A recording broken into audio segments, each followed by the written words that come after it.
Sports Talk coming to you on a off week, Tuesday. That is right.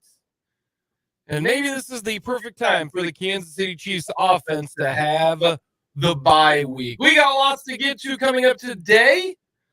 We're going to talk a little Chiefs, including the midway season. We will talk Chiefs offense at the halfway point. We gave our thoughts on the over-unders for the Chiefs offensive players at the beginning of the season. How close are they to the halfway point? We will get to that when it comes to Patrick Mahomes, Travis Kelce, and the rest of the offense. We will talk a little hoops. KU in action last night against a team that didn't put up much resistance, to be honest with you, and a K-State team that went on the road and played in Las Vegas and didn't quite get it done. We'll talk a little Cats basketball, a little KU hoops as well. We'll hear from Michael Swain coming up in the 4 o'clock hour. We got lots to get to on this edition of 580 Sports Talk. As always, let us know your thoughts. Hit us up on our text line, 785-272-9429. Also, check us out on our YouTube comments. You can go to YouTube. Very easy. Type in 580 Sports Talk. You see our YouTube page come up. Hit the subscribe button. And then you can interact with us on our YouTube stream when we have all of our shows here from 580 Sports Talk. So let us know your thoughts. Give us a shout on the text line or the YouTube stream, as we've got plenty to get to on this edition of 580 Sports Talk. The Chiefs right now are at the midway point. Well, technically, a little over the midway point. Technically, half time in Germany was the midway point. Technically, yes. But if you were to just look at the Kansas City Chiefs schedule and where they're sitting at right now, at the beginning of this year, if you were going to say, hey, the Chiefs are going to be 7-2 this year, going into the bye week, you would take it. 1,000% you would take it. I think 6-3 you probably wouldn't. But if it was 7-2 going into the bye week, if you're the Kansas City Chiefs, you take it. That just in a specific vacuum, if we're going full Bill Parcells, you are what your record says you are, and you're 7-2. I think if you were the Chiefs, you would take it. Now, if you would look at the schedule that they play, would you take 7-2? They haven't played the toughest part of their schedule yet. They still have the Eagles, the Bills, and the Bengals left to go. But they still get to play the Raiders twice, the Packers, the Patriots, the rest of the way, which, to be honest with you, the Raiders twice, the Packers, and the Patriots, that should be 4 wins. I mean, to be honest with you, the Chiefs right now, the minimum number of record that I would say would be that they should end up with is 11 wins. Like, they should get 11 wins at the bare minimum. You'd like to think the Chiefs can win a game between the Eagles, the Bills, the Bengals, and then the Chargers again. You'd like to think that. So only one of those games is on the road, too. I mean, that's the biggest thing here going into this this part of the schedule is Eagles, primetime game at home. Buffalo at home. Bengals at home. So the 3 hardest games on the schedule the rest of the way, you have home field advantage. And that doesn't guarantee you a win, but it makes you feel a lot better about going 2-1 in that stretch than you might if those games were elsewhere. If you had to play all 3 of those games on the road, you'd love 2-1. But I think that's a reasonable expectation, is that the Chiefs will get 2 of those 3 on their home turf. So the Chiefs being 7-2 at the bye, you'll take that 1,000% because of who they've played. You still take that 100% of the time because you're 7-2 after 9 games. Yeah, I'm not complaining about winning 78% of my games. No, absolutely not. Being at the top of the AFC, it's a good place to be. And I still look at the midway point of this season as 4 losses will get you the 1 seed. I don't think that Jacksonville is going to lose 1 game the rest of the way. I don't think Baltimore is going to lose just one game the rest of the way. I just don't see that happening. Mm-hmm. So that's why I look at the Kansas City Chiefs at the midway point. If you're talking about just record-wise, we're just talking record, then the Kansas City Chiefs are sitting in a good spot. You've got 7 games left, or beg your pardon, you got 8 games left, and you got to go 6-2. If you go 6-2, you will get the coveted number 1 seed, and you will get the bye. And another big boost of this, to be honest with you, is that the Chiefs have the tiebreaker over 2 of the teams that are leading their division in Jacksonville now, the Miami Dolphins. I don't see the Bills running the rack and not losing a single game the rest of the way. I don't see the Bengals, which have 3 losses the rest of the way. I don't see them losing just 1 game the rest of the way. So really, to be honest with you, the team that gives you the biggest concern is because it's the team that you won't play, and that's the Baltimore Ravens, if you're wanting to get the 1 seed.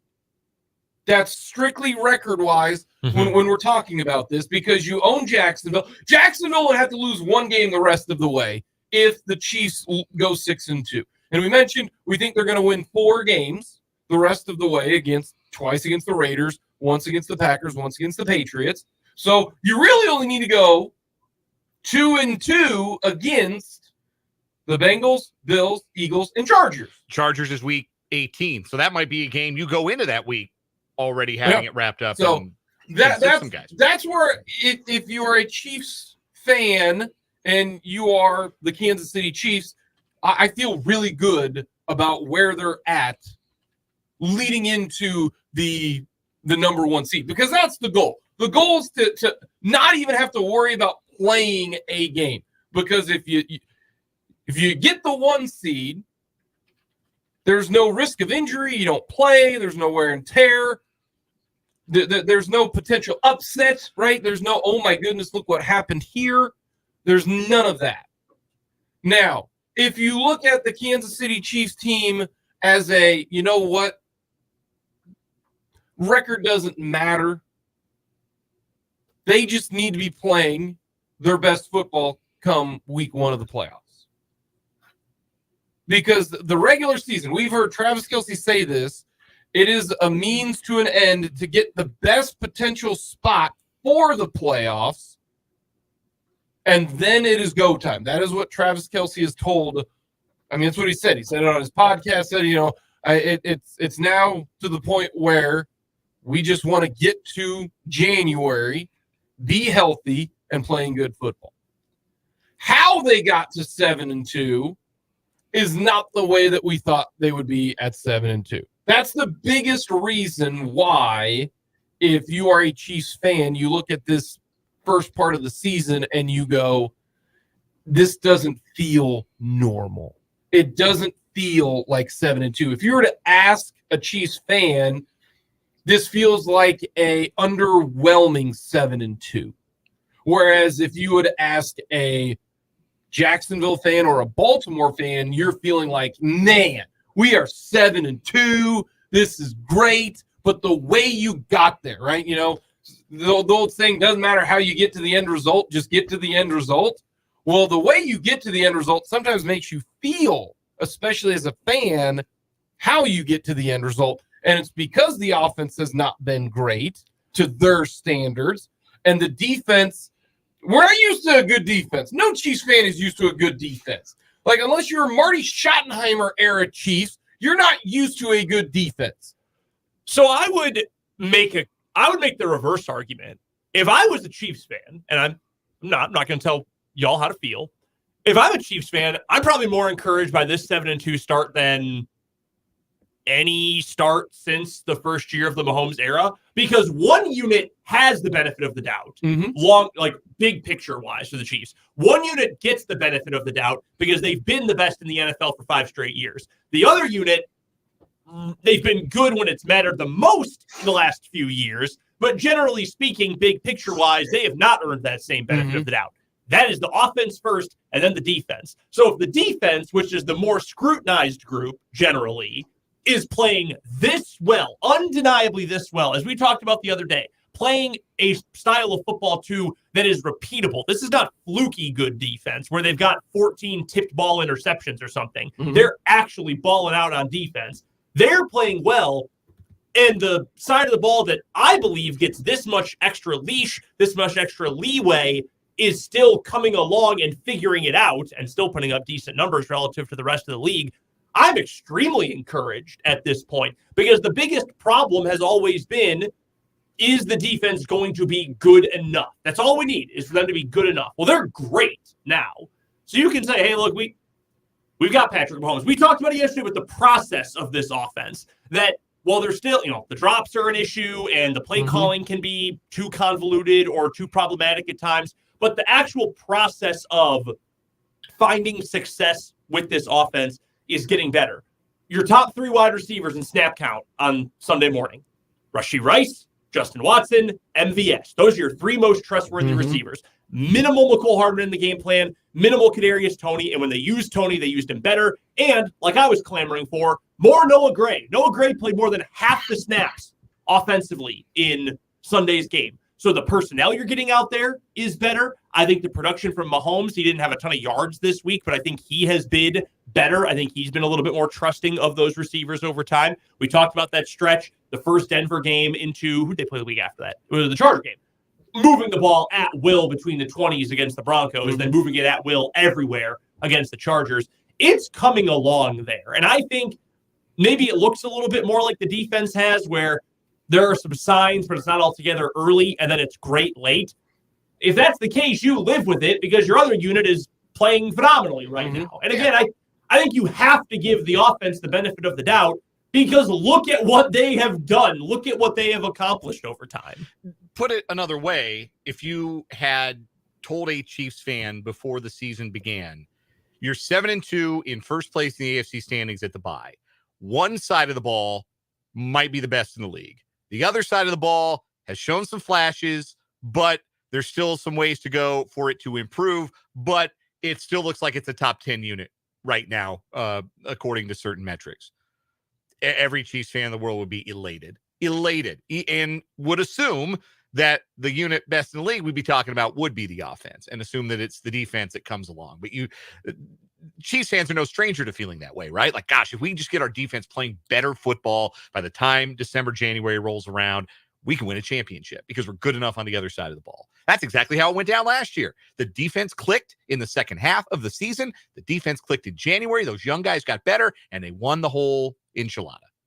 So why can't the offense do the same thing? Why can't the offense hit another gear in the second half? I'd bet on that. That feels like the more likely outcome than thinking that a group with Patrick Mahomes at quarterback and Andy Reid calling the shots is just going to spin its wheels for 17 games and into January. That seems highly unlikely. So I think you're in a good spot. It's just like you pointed out, Jake, it's different. And having to sort of wrap your mind around it looking different is difficult. But I think that you've got a lot to be pretty optimistic about, particularly because we've never seen the last time we saw a defense like this wearing Chiefs uniforms, it was like Neil Smith and Derek Thomas in their prime. Yeah, mid-90s, man. That was Marty Ball, baby.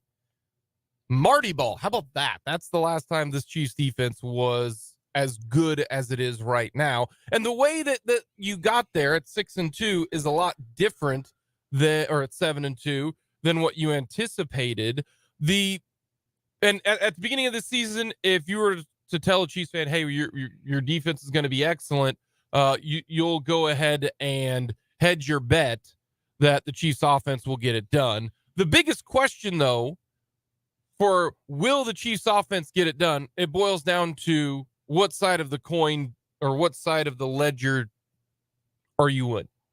Do you think it's an execution problem or do you think it's a talent problem?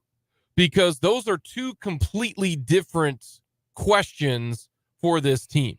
If you think it's an execution problem, then that means it is on Andy Reid, it is on Patrick Mahomes, and it is on the individuals consistently being better, not dropping passes, running the right routes, that type of thing. If you think that is the issue, and that is what the Kansas City Chiefs think is the issue, they think it's an execution issue. If you think it is a talent issue, then that is a bigger problem, because then you don't have the guys to get the job done. Because as of right now,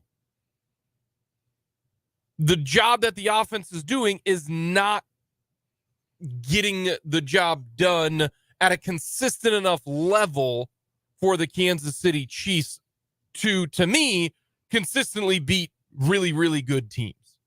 Like, to me, the Dolphins are a good team. You know, we'll find out a lot more when the Chiefs take on the Eagles coming up in 2 weeks, when they take on the Bills, and when they take on the Bengals. By that time, you'll have faced, 3 good teams, and we'll see the end result of those. Because if it is a talent issue, that's a bigger concern. That is a much bigger concern. Because it's something you can't fix at this point. The only way you can fix the talent issue is by doing what the Chiefs did this last game, redistributing the snap counts. You got to get your best guys on the field.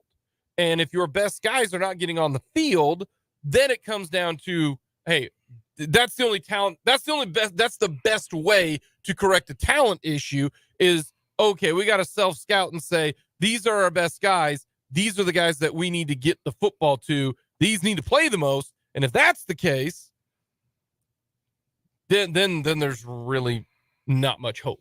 If your best guys are getting the most reps and are getting the most options to make a play, and it's still not occurring, then that boils down to the Chiefs' plan this offseason on offense didn't work. Now, there's still 7 games to go. The whole entire process for the Kansas City Chiefs is to play good football coming up in December. If you were to tell me, or January, if you were to tell me right now, the Chiefs would have a bunch of people healthy, the offense is playing well, but they're the 2 seed, I would feel better about it than this current offense and the 1 seed.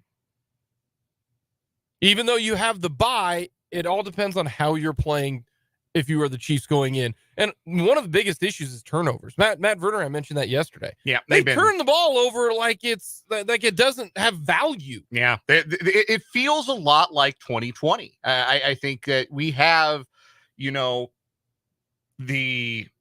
2020, sorry, 2021. What it feels like. It feels like 2021, where you had that stretch where the offense hit a rut and they only scored the 3 points against Tennessee, and they struggled against the Giants. They struggled against the Packers.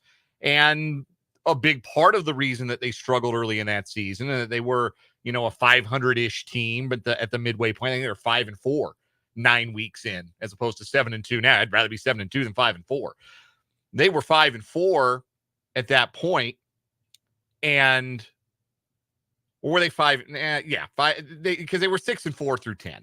And the biggest one of the biggest reasons that the offense couldn't get untracked is because they were giving the ball away, and they stopped giving the ball away in the second half of that season. They got red hot and they made it all the way to the AFC Championship game.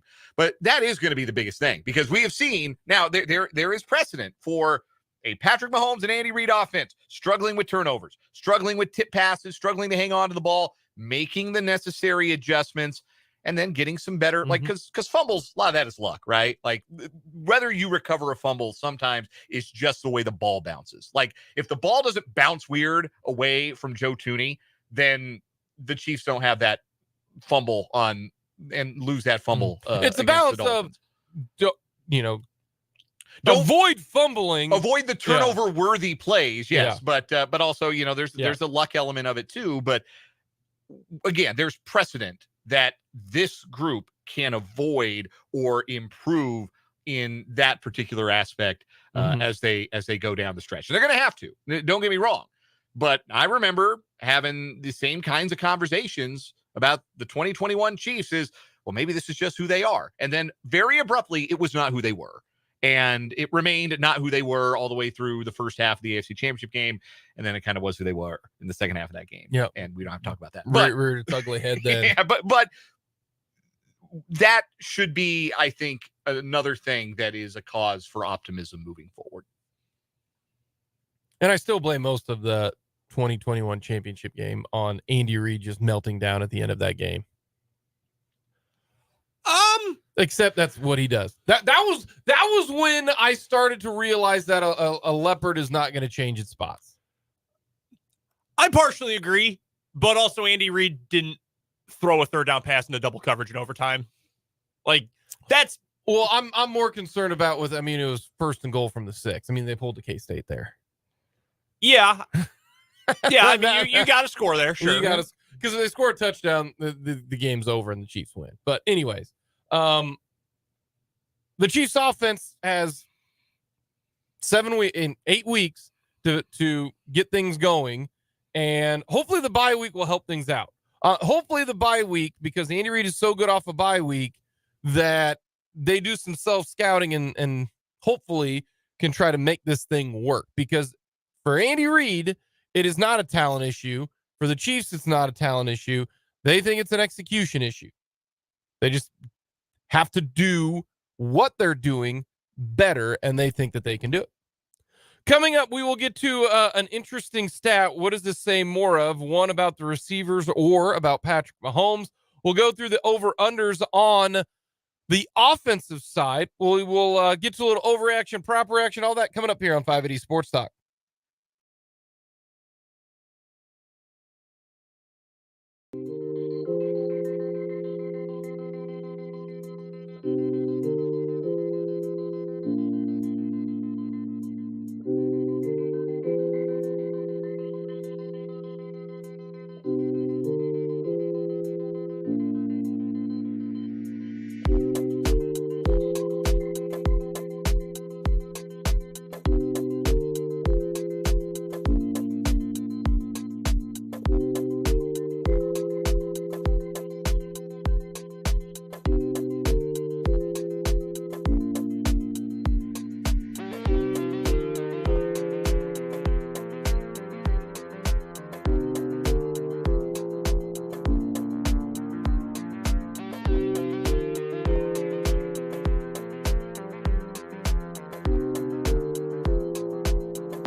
How you view Pro Football Focus, to each their own. Some like it, some don't. The one thing that I will say is that you'd like to think that they keep a consistent grading system.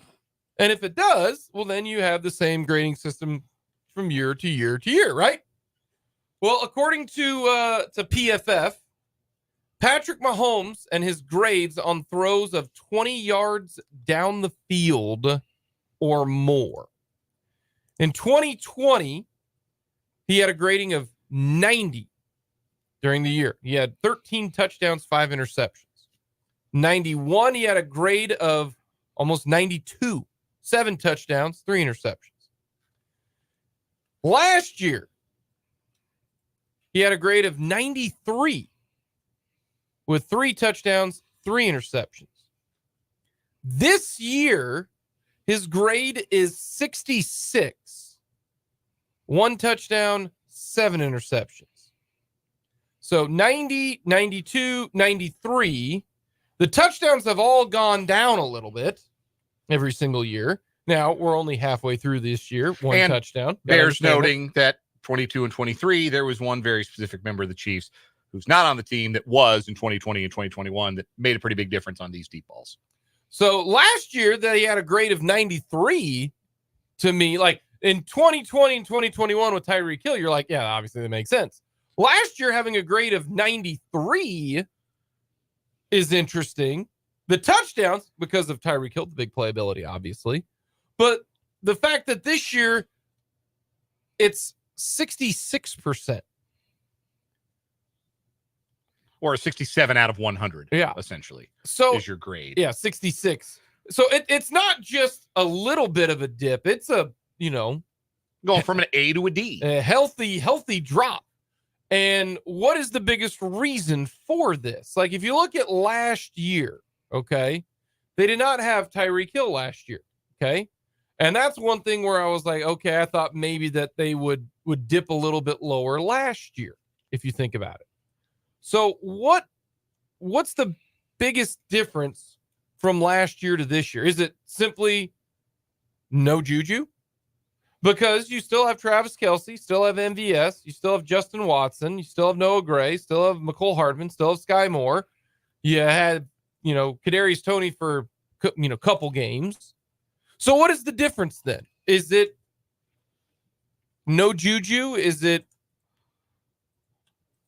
the rest of the NFL is continuing to keep him in front? Is it Mahomes? Is he not being accurate enough? He's missed on a couple. Like you try and think through, right? Like all of the 20+ yard throws. And there have been a couple that have been, near misses, overthrowing a guy by a yard or two, which, I mean, that happens to every quarterback. Every quarterback misses those throws. It's amazing that, like, I'm trying to think of all the interceptions off the top of my head. Like 7 interceptions on those deep balls. And a couple of them have been arm punts, right? Like that 3rd and forever that McCole Hardman didn't really get up to make a play on. That's an arm punt. 4th and forever against the Broncos, down by 2 scores. Desperation play. That's an arm punt. So there have been a couple more of those than you typically see, I think. And to me, the interceptions are not the concern.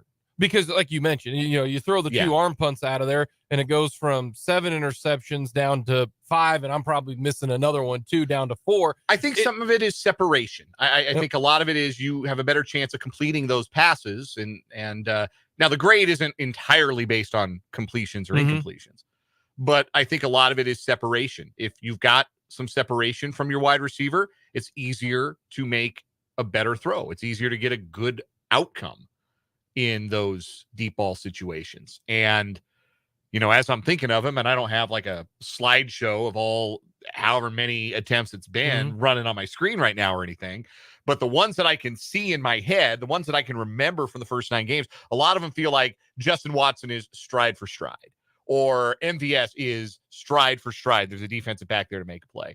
There have also been some drops too. MVS dropped one. That was maybe a little underthrown, but MVS catches that, different outcome. So I don't think it's any one thing, and this isn't because of some sort of fear of criticizing Patrick Mahomes. I think Mahomes would be the first guy to tell you he hasn't played to a standard that he has set through the first 9 games. Not that he's not out there slinging it like prime Tyler Thigpen, but he hasn't been MVP level Mahomes. He's merely been a top 3 MVP candidate rather than the MVP candidate. The other thing you have to ask anytime you mention a miss is who missed. Did Mahomes miss, or did someone get a bad release? Did someone look over the right shoulder when they were supposed to look over the left shoulder? Was the timing jacked up because it was just great defense and you got jammed really well at the line and that screwed up the timing of it? I don't think everything is simply like, well, this one is all on Mahomes and this one isn't, because and sometimes it is. Like sometimes you see, okay, that's a bad overthrow or a bad underthrow. But even though sometimes it's, well, it was badly underthrown because Rice was supposed to, he was supposed to flatten out the route, but he ended up curving it too far vertically. That's why it was underthrown and picked off. I mean, it's hard to assess a lot of the blame individually to either side. I do agree with the assertion from, and who was it, George Cheruri from PFF, that I think it is largely on the receivers, because the other thing too that you have to factor in, even if it comes down to, well, that was a bad throw by Mahomes, why does a guy who 95% of the time has a good ball, why did he throw a bad ball? Did it slip? Did he make the wrong read? Did he have a brain fart? Was he, again, expecting a different route and he didn't communicate it well? The receiver didn't communicate exactly how he wants the ball. Like, there's myriad things that could be the cause of this. And that's before even getting to maybe the defense was just good. And because the difference from last year and this year, I mean, essentially, it's the same guys except for Juju. But tell me this: can you recall a whole bunch of 50-yard down the field throws to Juju? No, he wasn't that guy. So that's why, to me, this is puzzling.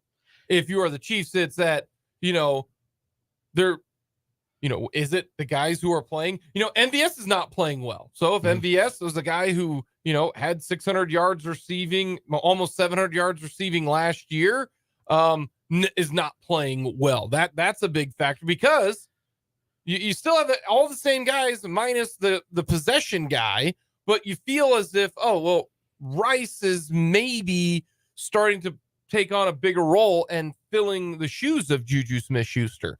That's the biggest question for me is, the O-line is still there. Is it the plays? Is it Mahomes' decision?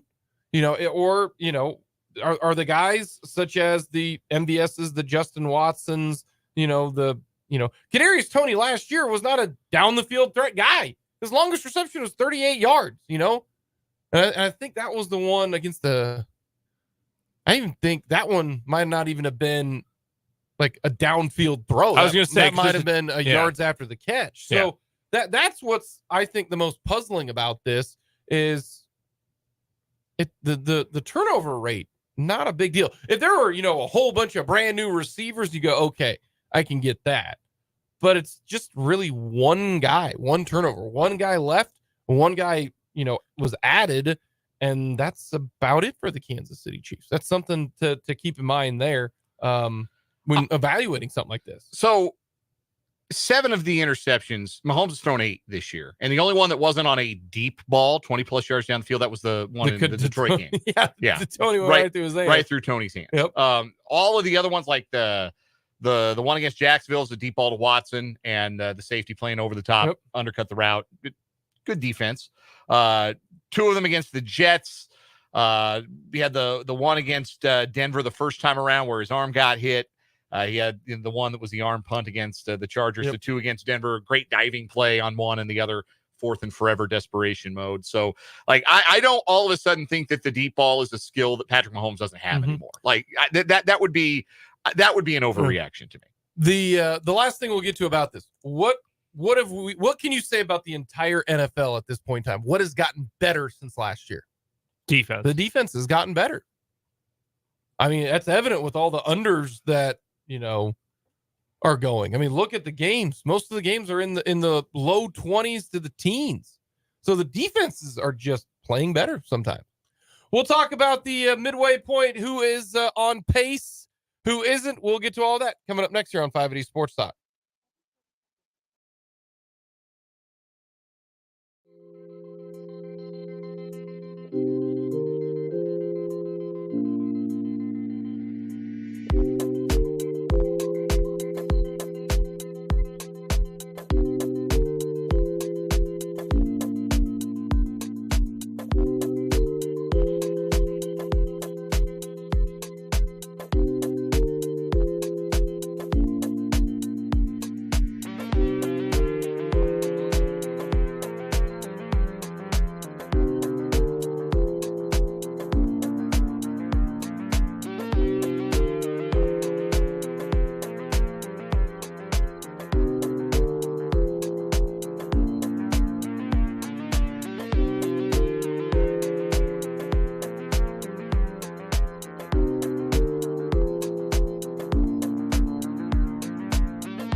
go through a few over-unders at the midway point for the Kansas City Chiefs offense. All right, the over-under for Patrick Mahomes. We'll start with good old QB1.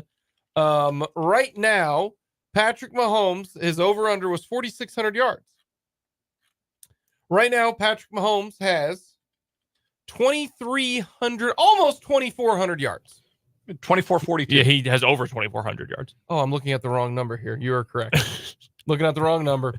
He's got, 2,400 yards.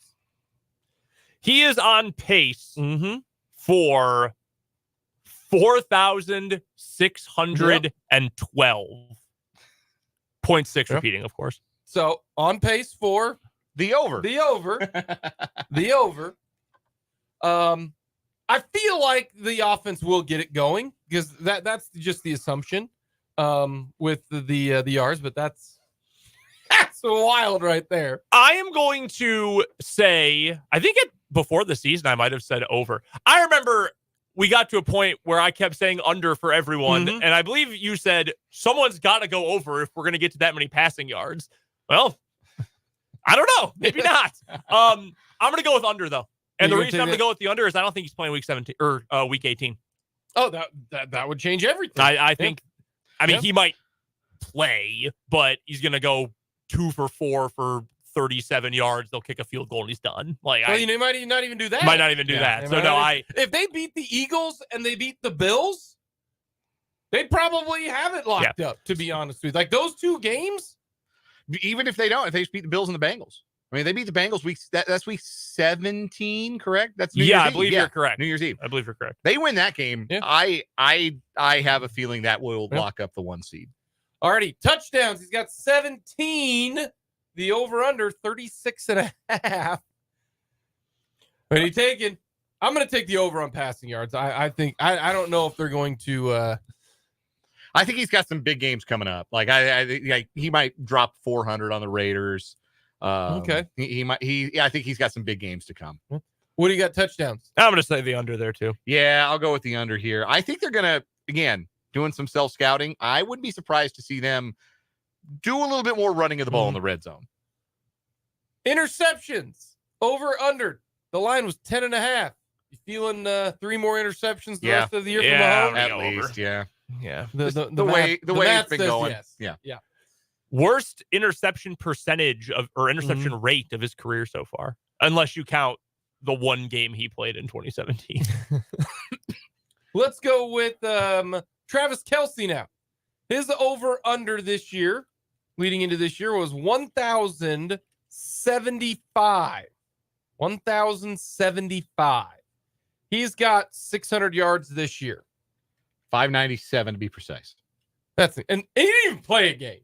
He didn't even have. Yeah, missed one game, and then last week didn't do anything, and he still got 600 yards. 600 yards. In fact, 2 games he's barely done anything because this first game he played only had 26 yards. Like that's incredible. Yeah, give me the over there. Yeah. The over for touchdowns at 9.5. He's got 4.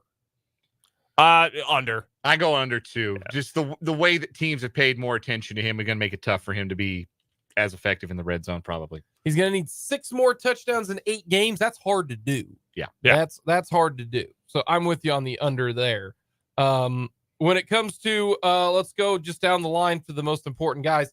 Isaiah Pacheco, 775 rushing yards for Isaiah Pacheco. He's at 525. I'm feeling the over there. And this was one that I don't know why they like. That was the one line that made me go, what do I not know? Because I thought he easily hit 775. The only way he doesn't get this number is if he gets hurt. That's the only way. That was a very, very low number for Isaiah Pacheco, 775. He is on pace to come up just shy of 1,000. 991. I'm going to give you, by the way, just interjecting because I don't know when I'll fit this in. Super mega spin zone. By not using Isaiah Pacheco nearly enough, the Chiefs are doing him a huge favor. By saving his legs? Because he's going to get a second contract. Like a real second contract. Because some team is going to say, dang, he's so good. and he's barely been used. Touchdowns. Now, we don't have listed, we just have touchdowns at 5.5. He's at 4. I think he's got some more coming. I think he's got even if it's just rushing touchdowns, I think he's going to get a couple more. 3 more so there. Yeah. I think he will. I do. So I think Isaiah he Pacheco, better. I'll tell you what, he better. Well, he needs to get the ball. And he plays a tough style. He's played in every single game this year. I like his chances on going the over when it comes to the games played. Sky Moore, over or under going into this year, it was 700 yards. That's a no. Sky Moore has 200 yards. Made a couple of plays last week. Got open in the zone. Mahomes put it on him. Was effective out of the backfield on that 1 3rd down, like a good 3rd down and short play that they ran to get some yards and yards after the catch. I think with Moore, so much of it is long-term for him. Do they find a role that makes some sense? And they just haven't yet, but maybe starting to show some signs of that as the hope is gone that this is the breakout year, but maybe we'll drink. Maybe we'll get to a point where we'll be ready to drink the Kool-Aid for 2024. Is he going to average 63 yards a game the rest of the way? No, I don't like his chances. Under. No, not even close. He's got 200 right now. Will he catch a couple more touchdowns? He needs 2. No, He needs 3. He needs 3 more. I'm going to go with a no there. I mean, especially if he's going to play snap counts like he did this past weekend. Exactly. What about Kadarius Toney? Toney. He's been the biggest disappointment, not Sky Moore. Yes. It's been Kadarius Toney. He's averaging 6 yards per catch. Yeah. 6.5.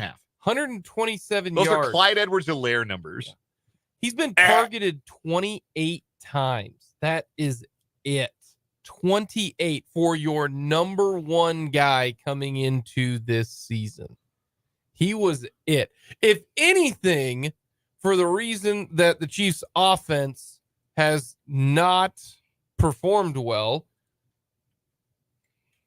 you basically replaced Juju Smith-Schuster with Kadarius Toney. And you've gotten next to nothing out of Kadarius Toney.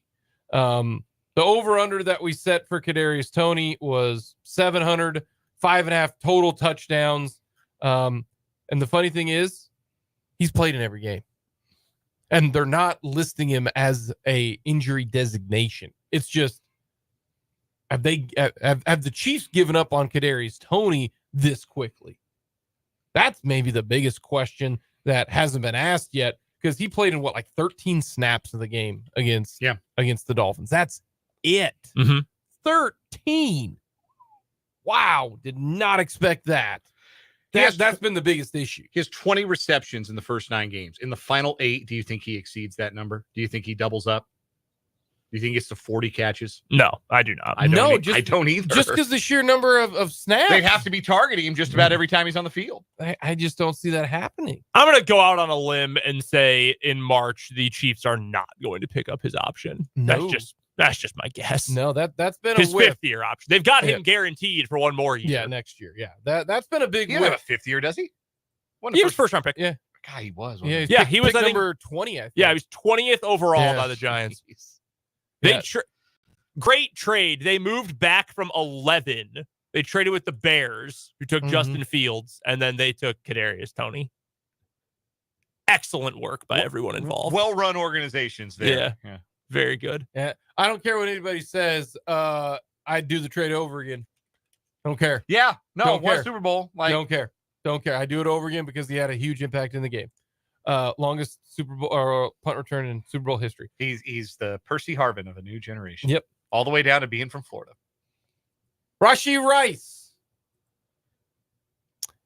He's got 378 yards this year.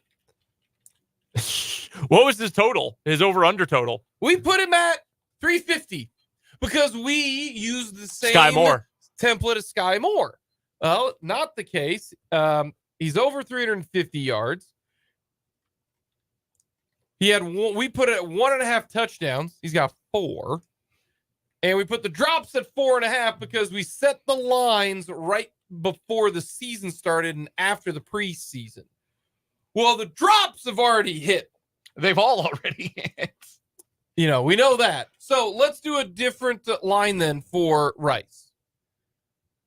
Do you think he can get to... Do you think he can get close to 800 yards?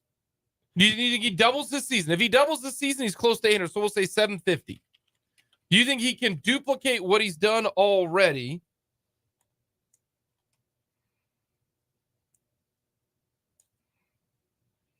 By the way, drops is such an awful stat. If you ever get offered to make a bet on drops, don't take it. Like Fantasy Pros, .com, guys who are pretty obsessive about statistics, they've got him credited with 5 drops so far this season. Meanwhile, Pro Football Focus has only credited him with 2 drops. PFF is really stingy about giving drops to receivers. Like, you've got to have 2 hands on it and let go of it to get a drop from them. However, not stingy. Yeah. Well, I know. Yeah. So the gloves that they use. I'm just telling you, if anyone ever says, "Hey, look, I'm going to bet you that Rashee Rice goes over or under this drop total," do not take it. You will lose. They will find a place to make you lose. That is a sucker bet. Do you think he can get 750? Do you think he can just double his production? Would you take the over under at 750? Yeah, I would take the over. I would take the over at 750. Take the over at 750. What's he at right now? 42 yards a game. That was rhetorical. I know that's the answer. He's on pace for 714. I'm still going to go with the over because I think he's going to lead the way in snaps the rest of the way. He's the leading wide receiver right now. Touchdowns. I'll put it at 7. That's a good number for it. That is a good number. He's already got 4. Push. Yeah, 7 feels about right. Honestly, that feels like a good number. No action. Good. I'll take the juice. No action. I'll get the juice, guys. No worries. I think he's going to be a bigger part. I would take the over. Yeah, I mean, if he's going to play this many snaps, I would take the over. I really, really would. When it comes to Rice, especially if they're going to find ways to use him down. Like, he's been really effective in the red zone, and as much as the Chiefs have struggled in the red zone this year, they got to find things that work for them. The one thing that's worked pretty consistently in those spots is get it to Rashee Rice. Yeah, yards after the catch. Alrighty, MVS over under 690 yards. Under. Yes. Yeah. I'm taking the I told you so lap here. I told you also. For touchdowns, 2.5 for MVS. Got 1. Does he get 2 more touchdowns? No, under. I'll take the over on that one. I think he'll get 2 more touchdowns. Under for me. And long reception, his reception right now is 46 yards, the longest one he's had. We put it at 64. You think he's going to get a 64-yard reception? No. Under. All right. Fun fact, MVS shares a birthday with Brett Favre and my dad. Nice. Is his birthday coming up? No, it passed last month. October 10th. Okay. Those are your over-unders. Right now, a lot of unders. Few overs. Yeah. A lot of unders. Probably a lot of overs when we do defense tomorrow, though. Yeah. We will get to that coming up tomorrow. Coming up next, a little overreaction, proper reaction, college and NFL edition. Then we got Random Question Tuesday here on 580 Sports.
Hour 2, 580 Sports Talk, coming to you on this Tuesday. Thank you so much for joining us. Jake Levon, Brendan Dorzinski, Dan Lucero with you.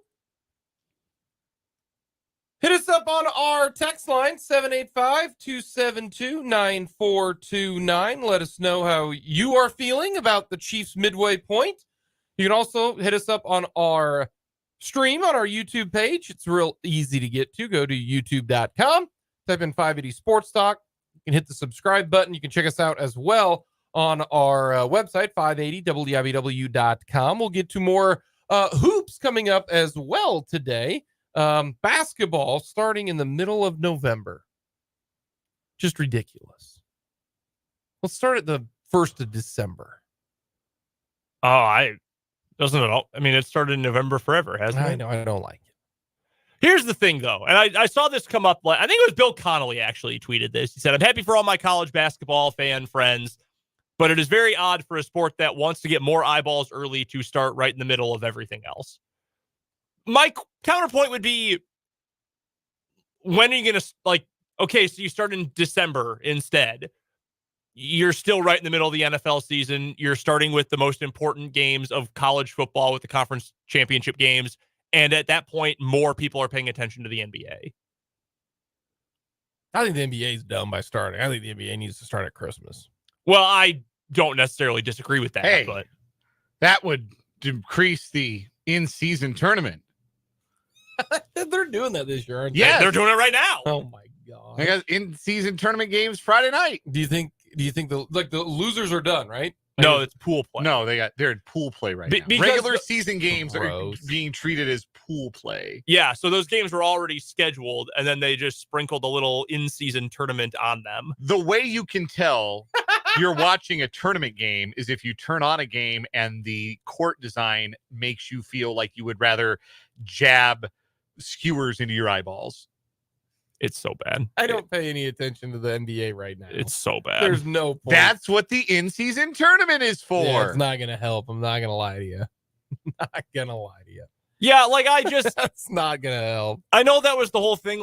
And I know people who are NBA heads were like, oh, no, this is great. More good basketball. We're going to get more competitive basketball. Doug, I don't care. I do not care about the Phoenix Suns versus the Hawks in the championship of the in-season tournament. It does nothing. It doesn't even have a cool name. Yes. You can't even say oh, shoot. What's the name? It's the NBA in-season tournament. You can't be it is. Oh, sick, dude. They just won the World Basketball Federation heavyweight championship belt, and they're going to go parade around with it. It's not cool at all. There's nothing that's oh, sick. I gotta see this. It's a little doorstop trophy. We can go win the prestigious NBA Cup. It's just that's the name lame. of the trophy. I'm already mad at the stupid thing because the Nuggets played Jamal Murray 39 minutes in one of those games last Friday, and they got hurt the next night. He's gonna be out for a while with a hamstring injury. Do you think the owners care? Maybe it's revenue, right? Yeah, it's TV revenue. Yeah, you're thinking about ways to generate more revenue. So when is it going to be like an actual tournament? So after pool play, which are just regular games with against the teams in your pool. Yes, regular Correct. Games with fun courts and uniforms. So then there's 3 pools per conference, and the 3 pool winners and a wild card advance to bracket play. I don't know how bracket play works, but the semifinals and the finals are in Las Vegas, and the final is not a regular season game. All the other ones are. But wait, all of them are regular season games. Yes, and they're also tournament games. Yes. But you're catching on. The game so dumb. The games that are not regular season games, the stats don't count. So let's say the Nuggets are playing for the in-season tournament championship, and Nikola Jokic puts up a quadruple double. He goes 50, 15, 10, and 10. It means nothing. It will go down in history books anyway. It'll go down to the NBA in-season tournament history books. They're not even going to have a page on Basketball Reference for this. It is so meaningless. I get the schedule is, the pool play and everything. But once you get into the tournament games, the tournament games are just, they don't play them until, what happens if they don't play them until well far into the year? Bro, I don't know. You know what I mean? No, like they're pause, like the season pauses. Like so if you I get thought through. I thought you said once they get through pool play, bracket play is not like an additional game. No, it is. The bracket games are, or at least the last 2 rounds, I think, are not normal games. So if you win this dumb tournament, you're going to end up playing like 88 games this So season. only 80 games have been scheduled this season. This is And so so dumb. It's so dumb. The So tournament dumb. games are the semifinal, the quarterfinals and the semifinals count as regular season games. The teams that don't qualify for the knockout rounds will play 2 additional games. Wow! One at home and one on the road against other teams eliminated prior to the knockout rounds. They're having consolation Yes, games in and the 4 NBA. teams that lose in the quarterfinals will play each other. It's like the pigtail bracket. And this is really good for fans too. I've always thought, as a fan, not only do I love when my eyes bleed when I turn on a game, but I also love if I'm trying to go to a game to watch my favorite team to not know who they're playing in a meaningless game until like the week before. That's really good. That's great for the Who sport. the hell thought of this? Adam Silver has pig poop for brains. He is still riding the high of I kicked a virulent racist out of the league like a decade later. Like, yeah, dude, anyone with a conscience should have said, yes, Donald Sterling is bad. Yeah, he has done nothing but fail over and over and over again, at least domestically. You know that Gordon Ramsay meme where like the one panel is there, you yes, sweet he's angel. consoling Yes, someone. and then the other one is you bleeping donkey. That is me with in-season tournaments in college basketball and me with in-season tournament in the NBA. You bleeping donkey. I will do You're an idiot sandwich is what I am. nothing but respect for my beloved NIT season tip-off. Listen, yes. The Great Alaska Shootout. Yes. You want me to take your in-season tournament seriously, make it sponsored by Quicken Loans and put it in a high school gym or a ballroom. Play it at the on an Stan island. Sheriff Center, yeah. Yeah, play in a conference center in the Bahamas. Yeah, real hoop. Where you were in Florida when Washburn played in a literal conference room a few years ago, right? Yes. You ran into Gary down there? Yeah. G-Dub? Yes. Yeah. Yeah. That was Don't chuck the ball at the end of the half. Hey, that Might was hit the chandelier. that was when Washburn the men and women both played, and I will forever remember this. There was a gentleman on Florida, a Florida team, who played 22 minutes in the game And didn't have any stats. and didn't accumulate any Oh, stats. man, was a a 22 trillion. yeah, Yes, 22 yes. trillion. Yes. I can't even sip water laughing at I remember that. The guy played 20. I remember in the first half he played like 9 minutes and didn't accumulate anything. It was like he didn't exist. He didn't have a foul, a turnover, a rebound. He just got his steps in. And then in the second half he played even more. He played 22 minutes. Didn't Cardio. accumulate a single stat. I couldn't believe it. That was my favorite part of that. That's awesome. Yes. No, that's sick. No. Anyway, my original point was that college basketball being a shorter season. Yeah, how did we get into that convo? Well, because the NBA starting and it's hard to get a good starting point. And especially if you live in an NFL market or you are an NFL fan, and especially if your team is good, like you might not be paying close attention until 3 or 4 weeks into Big 12 play. I remember the year the Chiefs won Super Bowl 54. I was talking to a friend of mine. I went to the game because KU played Big Monday the next day against Texas. Huge game that year. I've never seen Allen Fieldhouse so empty for a conference game. Never. The day after the Chiefs won the Super Bowl, like the whole upper corners are empty. Like no one's there. And I go run down a buddy of mine who's a huge KU fan and a huge Chiefs fan. And he goes, dude, I'm going to be honest with you. Like, I know we're good. I have not paid attention to KU at all. Like, what should I know about this year's team? And I was like, damn, dude, it is February. We have played the majority of the year at this point. They could use college basketball could make Thanksgiving week their Christmas. We already have, Feast week with all of those tournaments. That might be a good way to it is a good way to introduce you to like the season, which I appreciate that. I like the tournament games. Battle for Atlantis, you have that week. You have the Maui that week. You should have the RIP, the Great Alaska Shootout. Such a good tournament. Mourn you till I join you.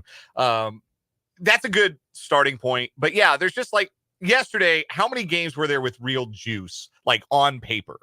Arguably, the game that had the most intrigue was probably USC Kansas State. That was the most interesting college basketball game on the schedule yesterday. And then there were those that became interesting based upon, like, James Madison beat Michigan State. And Abilene Christian winning. Abilene Christian went to Gatlinburg-Iba and won. Yeah, Mike Boynton. Ow. What are you doing, dog? Yeah. Real quick though, how's my Dallas Mavericks doing? Your Dallas Mavericks? Yeah. Well, they're 0-1 in the in-season tournament because the Nuggets punked them on Friday night. They are 6-1 though. Who cares? No, I don't have an NBA team. Like, I literally don't have an NBA team. How did you pick the Mavericks? I just picked picked the team. Like, oh, well, they're 6-1. I have no idea. You know, They beat the Magic yesterday. Yes. you know. They're doing great. Luke is balling. Nobody has asked Kyrie Irving a career-ending question about current events. So things are going well. Is he still on the Mavs? Yeah. Oh. Yeah, he has like 3 years on his contract still or something. Well, Yeah. nobody cares. Yeah, no one's asked him Yeah. about Gaza yet, thankfully. Well, no one cares about the NBA right now. All right, except for you, Dan, because I'll just say this: I care a lot. I can't wait. I've never cared more in my life. I can't wait to see if we're gonna have a double champ this year. That's the main thing, okay, guys? Yeah, like you like double in up. English soccer, like you win the league and the FA Cup, you've done the double. Yeah. Yep. Same thing. Do you win the U.S. Open Cup? Do you win the MLS Cup? Can you do the double? Let's do it. All righty, let's get to some overreaction, proper reaction. We spent way too much time talking about the NBA. Do you want me to play the I Open? noticed you didn't ask about the Bulls. Are they? Was that even- intentional? Are they even a team? No, they're pathetic. They suck. I hate You're it. overreacting. I think you're overreacting. A highly sensible reaction. Totally rational reaction. An understandable reaction. I overreacted. I did not overreact about the Bulls, by the way. We No, really that are was the bad. proper reaction about the team giving Javon Carter extended minutes. Wait a You minute. have no idea. Jake, you have no idea how much it bothers me. Wait a minute. Yeah. Do you remember when Javon? Yes, I remember. Do you remember when Javon Carter? I believe it was against Abilene Christian. No, I think you're thinking of Gonzaga. Was it? No, it was against or Texas A&M. I thought it was a Texas school. Where Javon Carter of West Virginia, boy, he wanted to be the hero so bad that he just It was kept a dribbling, tournament. dribbling. Yeah, it was a tournament game, but it was against Gonzaga. It was Yeah. against Gonzaga. Oh Yes. my god. Javon Carter finished the game. There's even a story from CBS News that calls it the worst possession ever. That's all I can think about. Not how he was the first team All Big 12. No, it is that final 30 seconds, he wasn't giving up the ball. He looked like Carlton off of the Fresh Prince of Bel-Air and was going to get the shot off. Anyways, Javon that's your Carter guy. for He's three. He's playing for the Bulls? Yes. A lot of minutes, huh? Too many. I wasn't aware that we were listening to the Nuggets Wow. Bulls game, driving around Boulder, trying to find a parking spot at Folsom Field, and I heard he made back-to-back threes at the end of the first quarter. Like, that's another one for Javon Carter. I'm like, is that Javon Carter? And I went and looked it up. Sure enough, there's only one that I'm aware of. And I said, oh, the Nuggets will win this game, and then they did. That was all I needed to know about the Bulls. All righty. Overreaction, proper reaction. The Alabama Crimson Tide will make the college football playoff. No, I think that's a proper reaction. I agree with you because I think they're going to win the SEC. Well, I'm not. Don't agree with me. I'm just. That's the statement. Well, Whether or not I agree with it or not. No, it's a proper reaction. Yeah. They're- I said proper reaction first. No, you said I agree with I agree with you. I did proper reaction, and I agree. You don't get a second chance to make a first impression. And the first impression that Alabama made this year was losing at home to Texas in a game where Jaden Milroe did not play well, and then benching Milroe and barely beating South Florida. So that's the first impression, right? And Yep. that's kind of what we've been stuck with ever since then. They've been kind of rolling. Milroe's getting better each week. The defense is improving. They're a Nick Saban Alabama team. They've got crazy talent, and they're winning all their big games. And if that continues, then yeah, they're going to the playoff. There'll be two SEC teams in the playoff if that ends up being the case, because they can absolutely beat Georgia. They're about the only team. There aren't but three teams in the country that can go man for man, like talent wise, with Georgia, and Alabama's one of them. That's what it'll come down. They're going to win the rest of their games. They take on Kentucky, they play Chattanooga, and then Auburn. But they'll have one loss. They'll play Georgia in the championship game, and if they win, Georgia and Alabama will both be in there. And if they lose, Alabama won't. And this is another reason why you should not schedule, tough games because if they would have played Podunk University instead of Texas, what would have happened? The SEC would have gotten 2 teams into the playoff, no question. Yeah. Like that's why, a lot of people say, well, if they would have beaten Texas, they would be in the college football playoff no matter what. Like, no, if they wouldn't even have played them, they'd be in the college football playoff no matter what. It will be very funny if Alabama runs the rack from here, beats Georgia in the SEC championship. When they get in over Texas. Alabama and Georgia get in, and 12-1 Big 12 champion Texas does not. Yeah. I will say, I will give credit to Alabama because they do play, in 2025, they're going to play Eastern Illinois. Come on. But they also schedule really well. Like in future years, they're playing a home and home with Florida State. They're playing a home and home with Wisconsin, West Virginia. They have a home and home with Ohio State, Oklahoma State. Like they really schedule well. Hey, I know it's not a college football segment, but I'll tell you this. There's a chance that the committee is going to have to choose from 5 or 6, maybe even 7 one-loss teams. Because Georgia could have 1 loss, Michigan could have 1 loss, Ohio State, Florida State, Washington, Oregon, Texas, Alabama. Like, that could be 8 one-loss teams. There's a way that it could all work out, and I hope that happens. I'm going to do college football for my question today as well. Overreaction or proper reaction? The best conference in college football is the Pac-12. I think that is not an overreaction, at least not for 2023. I think that there is, like, if you want to argue that the upper class is better in the SEC or just as good in the Big Ten because they still have great Michigan and Ohio State teams, and SEC's got obviously a really good upper class, then yeah, that's true. But the second tier teams are better in the Pac-12 than I think they are in any other league. Certainly better than they are in the Big Ten, and I would argue better than the second tier of teams in the SEC. You look right now just at the AP poll as an example. You've got Washington and Oregon coming in 5th and 6th. Both those teams have playoff hopes. Oregon State is 12th. Utah is 13th. And then you throw in Arizona, which is the best 3-loss team in the country. And I think it's not probably close at this point. They're ranked this week as well. They're playing like it. That's for sure. It's either Arizona or LSU. Yeah, that's fair. One of the two. That's fine. I would agree with that statement. But yeah, I think it is the best in terms of level of play 1 through 10 or top to bottom. I think it is the Pac-12 this year because honestly, even the bad teams are dangerous teams. Like Stanford is not good, but they've won a few games they really didn't have any business winning. Arizona State has been feisty at times this year. Washington State, sadly, is now one of the bad teams in the league, but they've had big wins. They beat Oregon State. So, no, I think top to bottom, that's the best league in the country this year. No, I agree. I'm with you. Overreaction, proper reaction. Kansas State's 3 losses this year are to 3 teams that are among the 15 best teams in the country. Texas, Oklahoma State, Missouri. I'm gonna have to say that's an overreaction because I don't think Missouri is a top 15 team. Man, if Missouri's top 15, I don't know if Oklahoma State is. Obviously, I think Texas is. I'm gonna say that's an overreaction. At the end of after it's all said and done, I don't think that'll be the case. According to the AP poll, they are all top 16 teams in the country. So Oklahoma State moved up to 15 this week, and Mizzou dropped to 16. They weren't even ranked last week, and now they go to 15. Which honestly is right, because they should have been ranked at least a week ago, if not for the 2 prior weeks. Let me then rephrase. Let me do another one real quick. Overreaction, proper reaction. Kansas State is a top 25 team in the country. Yeah, I agree. I do think they are. Proper reaction. Yeah. So someone doesn't yell at me. Yeah, proper reaction. It is proper reaction.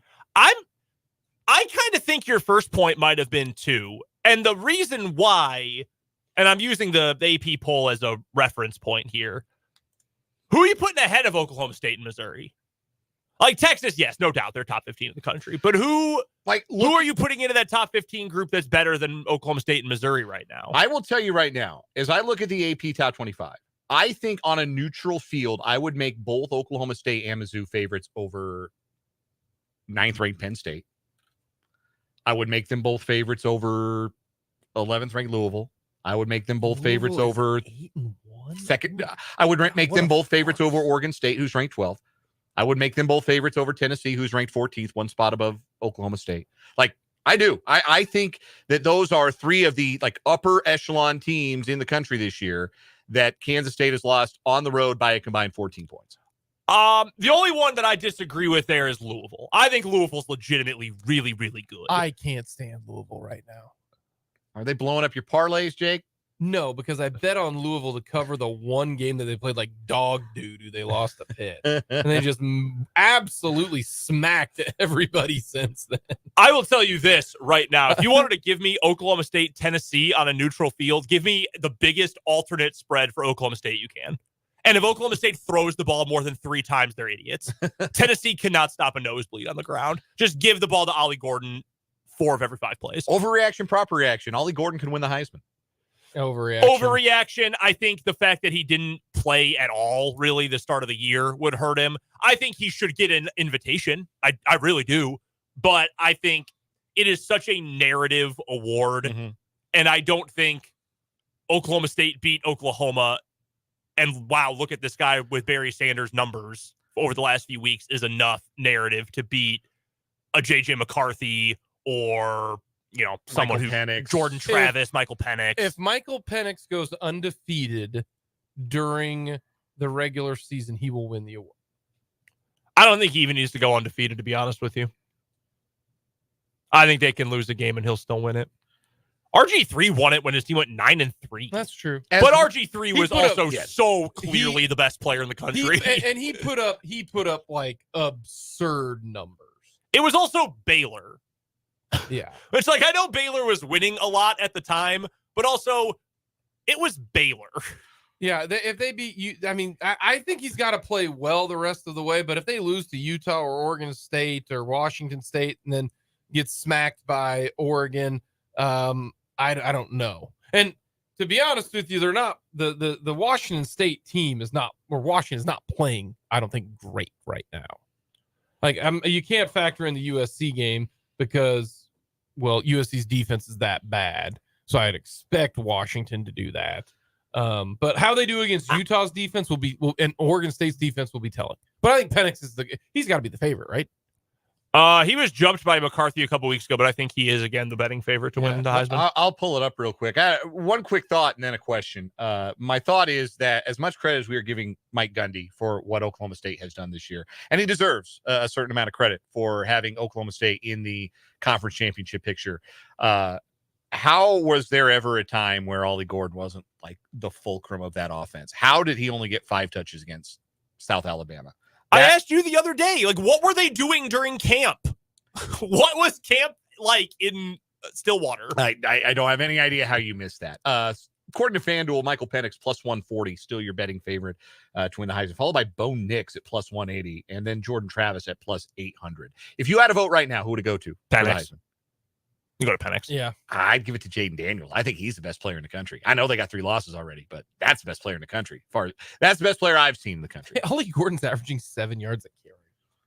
You can get Ollie Gordon at plus 4,000 to win the Heisman Trophy. He's got almost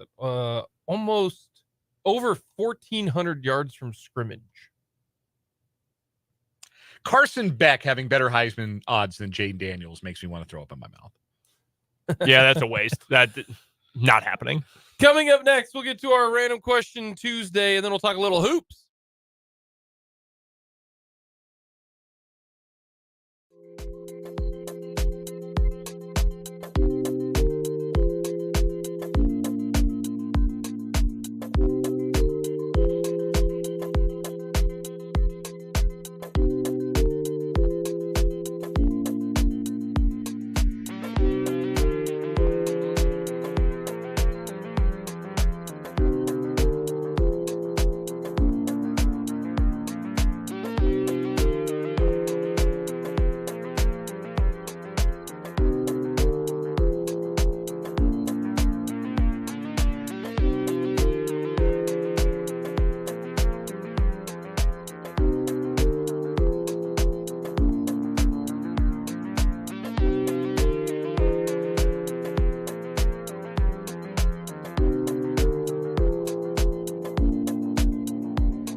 All right, it's time for a little random question Tuesday, and I saw something on the good old cyberspace that made me want to ask this question.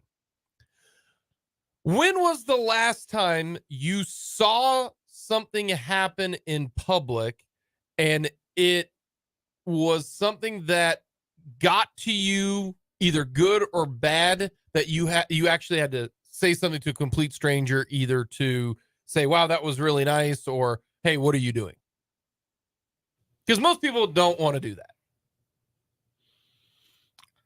I'd have to think on that for a second. Let me think. I don't really interact with people like that. I prefer that's to why not. I asked it. Most people don't. That's when it was like, is there a time where, you were, either at a restaurant or out something, and something made you have to say something, whether it be good or bad?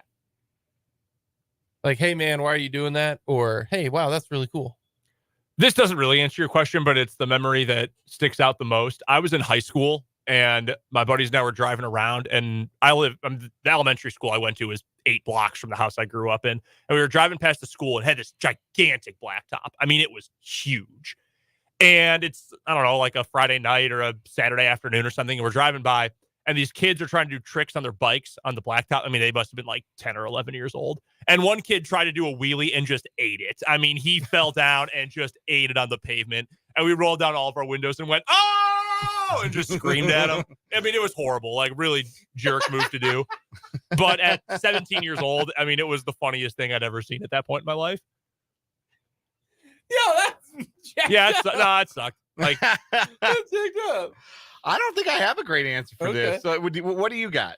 Like the other day, I was at the park with my kids, and there was another, kids that were around an adult, and we got to talking, and she did something, or couple, and I said something, like nice to them, that type of thing. I mean, you didn't have to. Okay. I think about the wildest thing I've ever seen in public is one time I was driving. I was living in Wichita, and I was driving north. I was actually driving to Salina, so I'm coming north on 135, just outside of downtown. Like, I'm right off downtown Wichita, not far out of the city at all. And there's a gentleman walking the other direction in the middle of the interstate, and his pants were around his ankles, and he appeared to be having some kind of episode. But I don't know what brought it on, but that's the wildest thing I've ever seen. I yelled something. I yelled something out the window at him, but it's not suitable for repeat. So like my if you want to do something like negative, it'd been like the time when you were in Salt Lake City and someone came up to you and it was like, "Yo, you are talking way too loud." Like, that person felt so strongly enough that you needed to pipe down that she did that. I still remember that. Lindsay Schnell, call the show. I just want to talk. I still have that piece of paper somewhere, I think. It might be at my desk somewhere. All right, what do you got? All right. For me, do you have anything? I'm sure you do. So maybe the question is, what is something that you once did or once said or an interest you have that your wife will not let go of or makes fun of you for constantly? I have a hoodie that my wife can't stand. She will not let it go. You need to throw that away. What hoodie is it? It's my favorite hoodie. Oh yeah, you told us about this one a while back. Yeah. That one. I mean, Or like if you ever saw a movie and were like, "Oh man, Jessica Alba, hello," and now she, like, every time she sees, like, "Oh wow, your girlfriend's on screen," something like that. Yeah. I don't think Abby really likes when I do my Sunday Night Carrie thing on Twitter when Carrie Underwood starts doing the theme song for Sunday Night Football. No. It always gets like really quiet. Like, we'll have a normal conversation, then I know she like doesn't want to watch the screen, and I'm like, well, I don't want to watch. Like, now I feel awkward. I like, if I ever sing a commercial jingle, my wife will then go like, "Your commercial's on." Like, whenever. That's really fun. Whenever That's it's really good. Whenever, it's like the latest one that I've started walking around the house doing is the Buffalo Wild Wings one, where the Buffalo's singing about bourbon barbecue wings. Like, I can't stop doing that. It cracks me up every time. So yeah, we see that one, or when the Whopper jingle was a big deal. Oh, your commercial's on. Oh yeah, Abby hates the Whopper jingle.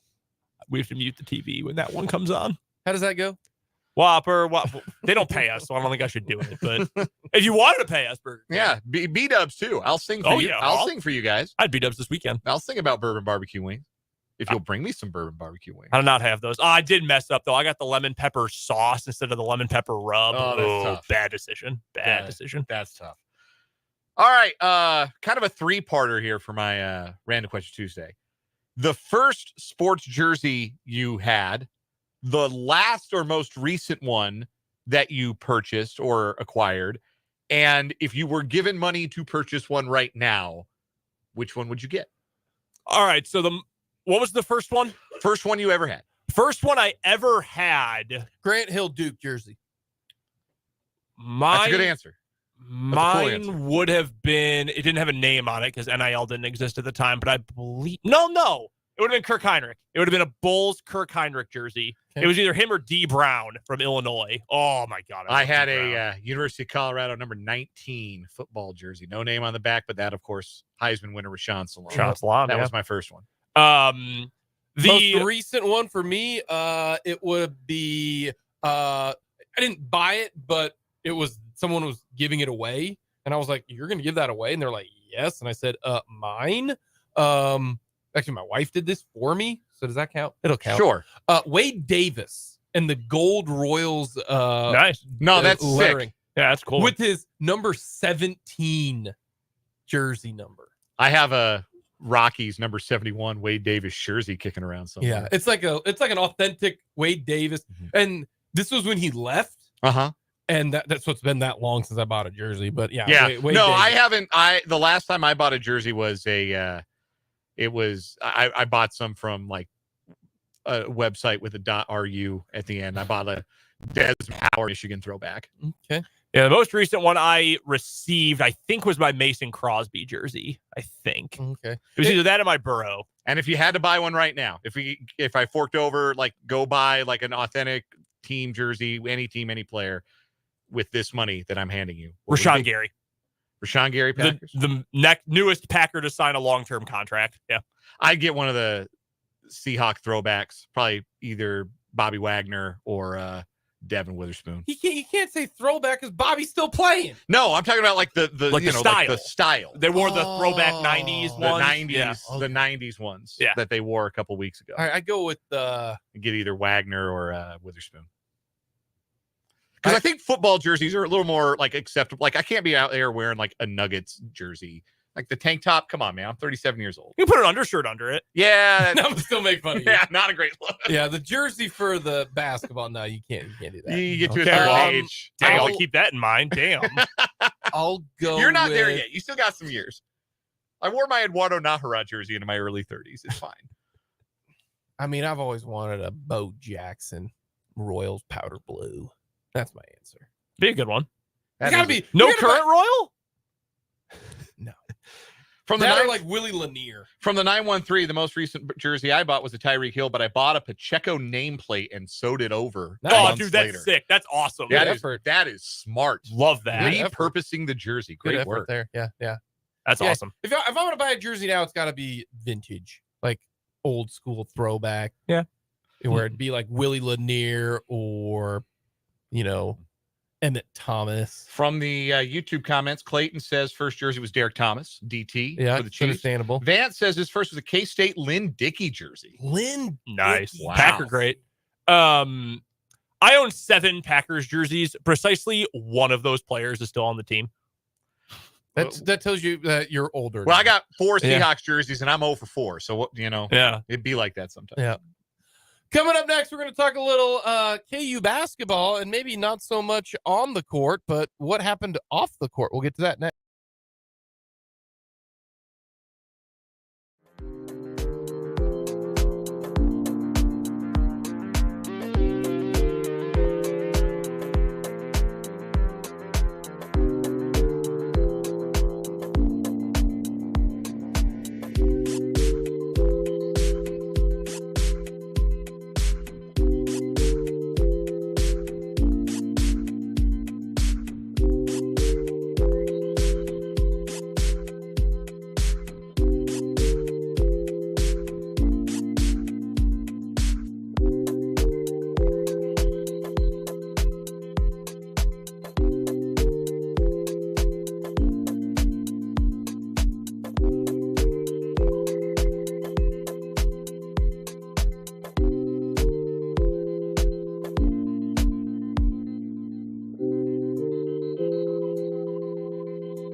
Do we want to talk about the news that broke within the last hour regarding KU basketball, or do we want to talk about the game last night that was at Allen Fieldhouse? We could probably get through the game pretty quick. They shot 79% in the first half. That felt kind of unsporting to do to North Carolina Central. North Carolina Central's head coach, Lavelle Moten, who you may have come across on Twitter, big social media presence, unbelievable post-game press conference too. He walks in and says, I don't know how y'all do it here. Do you do an opening statement and then questions? And one of the beat writers said, yeah, go for it. Give us a statement. And he spoke for like 9 minutes. He just kept talking. It was all over the place.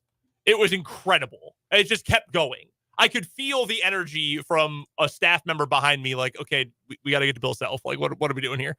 But he said, because he was asked, like, hey, KU shot the ball really well after not shooting well in their scrimmages. What kind of stood out to you? What was the game plan? And he said, well, we thought we were going to sag off and make them beat us with threes. And then KU shot 57% from three for the game. So it was going to get ugly regardless, because KU proved early on they could just throw the ball to Hunter Dickinson, and that was pretty much it. There was not really anything that NC Central could do about it. And then they started to hit threes, and then there was really nothing that NC Central was able to do about it. So it was not really a sweat throughout the vast majority of that game. I mean, KU scored 23 seconds in and never gave away the lead, which tells you all you need to know. The high points from the game, the things that actually stood out. I mean, these early season games against non-power teams, it's just going to be throw the ball to Hunter and let him cook, because there's not really anything else anyone can do about a guy who's 7'2". KU's not going to shoot that well from three in general, and other teams will actually guard the three-point line going forward. But if Kevin McCullough can at least make the threes that are open, which he didn't often enough last year, and then Harris doesn't need to shoot, but if he at least shoots the open threes when he gets the chance. Timberlake was great. He made multiple threes in the game. If those guys are at least serviceable, and you need Timberlake to be legitimately good, but if those guys and Dickinson are just serviceable shooting threes, KU's going to be fine there, because they're so good in other ways that just being good enough from three will be fine. Also, to me, the game was the perfect game for KU. Oh, yeah. And the reason I say that is you had Hunter Dickinson be awesome and be a nightmare matchup. You had Kevin McCullough shoot it well. You had KJ Adams and DeJuan Harris be the perfect role players. 10 assists, KJ Adams 12 points, just the perfect role guys. And then you had Timberlake come off the bench and shot the three well. Like that's the perfect game for KU. Like if you could ask Bill Self, hey, what's the best version of this team? Them playing like they did last night was it. Like Dickinson being that good, and your role guys played well, and then you got somebody off the bench who played well. Like you couldn't have asked for for the individual guys who their best players in order are Kevin McCullough, or Hunter Dickinson, Kevin McCullough, DeJuan Harris, KJ Adams, and then everybody else. And every one of those guys played well. Yeah, and the other thing I was going to say is that the fifth starter spot, and Self got irritated when asked about starting lineups after the game. He's like, you guys make such a big deal out of this. It's more important who closes than who starts. Okay, whatever. The most important five guys on the floor. Come on. We know what we're talking about here. For now, it is still trying to figure out what is that going to be. Is it going to be Elmarco Jackson? Is it going to be Nick Timberlake? Is it going to be Johnny Furphy? I think Timberlake's going to come off the bench all year, because he's a lesser defender than those other guys are and can be. And it's a good situation to have. You got offense coming out. Boost. And Self prefers that. He prefers to have the offense come off the bench as opposed to having that extra spark guy in the starting lineup. Same reason Remy Martin came off the bench the NCAA championship tournament run. Elmarco could be, I think, the best player from that group. He's super fast. He can finish around the rim. He's got to shoot better. Furphy hasn't practiced in a month because he had shin splints, and I still think there's a potential for him to be the really, really, really good. Furphy's such a unique last name. I want to say Murphy. Yeah. It's a little awkward. Furphy. But the thing that's going to help him, even though he's not acclimated to the KU system fully yet, because he missed so much time due to the shin splints, the reason he was recruited this summer is he played against adults all year. he was playing in the NBA Academy down in Australia, Australia against adults and other elite prospects from around the world and guys who have played professional ball. Like, it's going to maybe take some time to get the right actions down and everything, but he knows how to play high-level basketball, and I think he's going to be pretty special. He was good last night, too. So the game was... No, it was easy. It was not a sweat. Yeah. Walk-ons played almost 8 minutes of the game at the end, plus Parker Brown. So the news of the day, for at least KU, is Bill Self got a raise. A big, fat raise. Bill Self can get the extra guac now. I don't know if you guys know that. Get an extra spicy chicken sandwich at the Wendy's drive-thru. He can go from small to medium or large on the value meal easily without thinking hard about it. He's gonna make $11.3 million. Yeah, highest paid basketball coach in the country, surpassing John Calipari by quite a lot. A lot of bonuses that are mixed in, retention bonuses, things like that. Okay, does he want more? It's not like really my money because I don't make enough to donate to the Williams Fund, and also like it, or the athletic department in general, and also like, yeah, he's the best coaching college basketball, and the program keeps winning. The biggest case against an NCAA program ever, the most infraction, it didn't mean anything. It did absolutely nothing. KU won a championship while under investigation, and then got a slap on the wrist, and now is the number one team in the country again. And as we're starting to see coaches who have been, like, for lack of a better way to put it, like main character coaches in college basketball. Yeah. We're starting to see some of those guys walk away from coaching or talk about, I don't want to do this forever. And Bill Self keeps chugging along. Like, this contract. I think he's going to keep doing this for a while. He hasn't shown any sign of.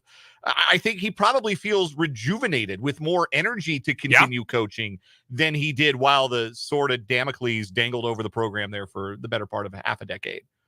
The four best coaches, 3 years ago, 2 years ago, were Self, Krzyzewski, Roy Williams, and Jay Wright. 3 of those guys are gone. Mm-hmm. Like right now, who's the second best coach in college basketball?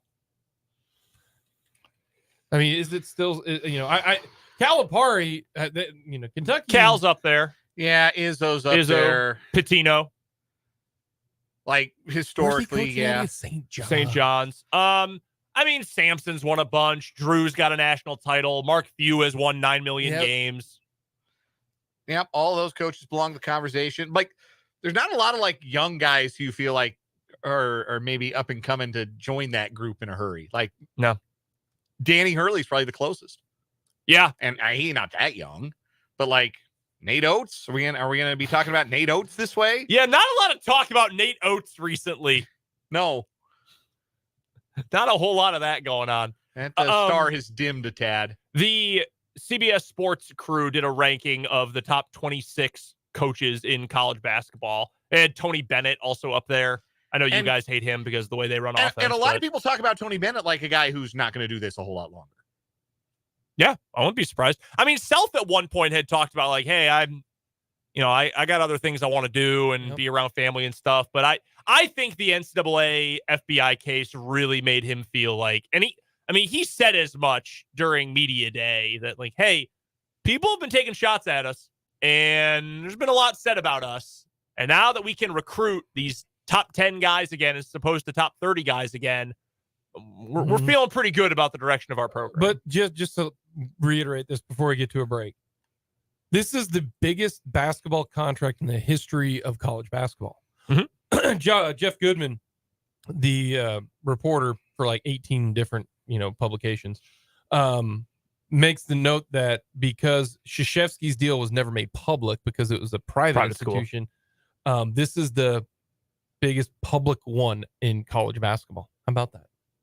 Deserved. If he wants more, give him more. Yep.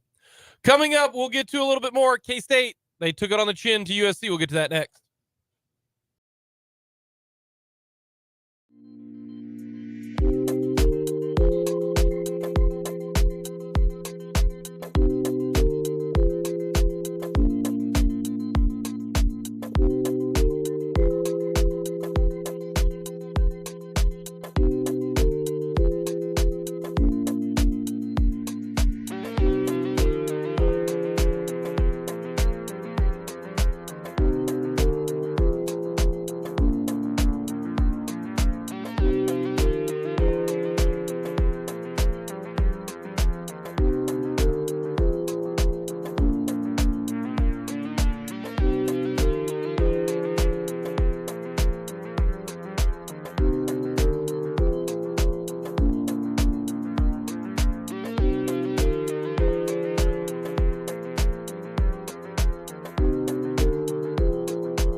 3, 580 Sports Talk coming to you on this Tuesday. Thank you so much for stopping by. Jake LeBon, Brendan Worozinski, Dan Lucero with you.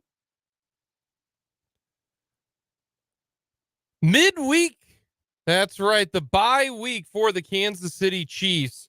We will be going through plenty of mid-season discussion for the Kansas City Chiefs. We talked about the over-unders midway through the season on the offense. We'll get to that coming up tomorrow on the defensive side. We will talk with Michael Swain on all things KU athletics, including the new contract for Bill Self, a new rolling 5-year contract for the head coach of the Kansas basketball squad. $11.38 million. That is so much money. This is similar to the last deal he signed in 2021. This is the lifetime contract where you can get out of it if he did like horrible crime, but otherwise he's locked in forever. Whoa. Until he chooses to leave. Yeah. So on a technicality, not forever.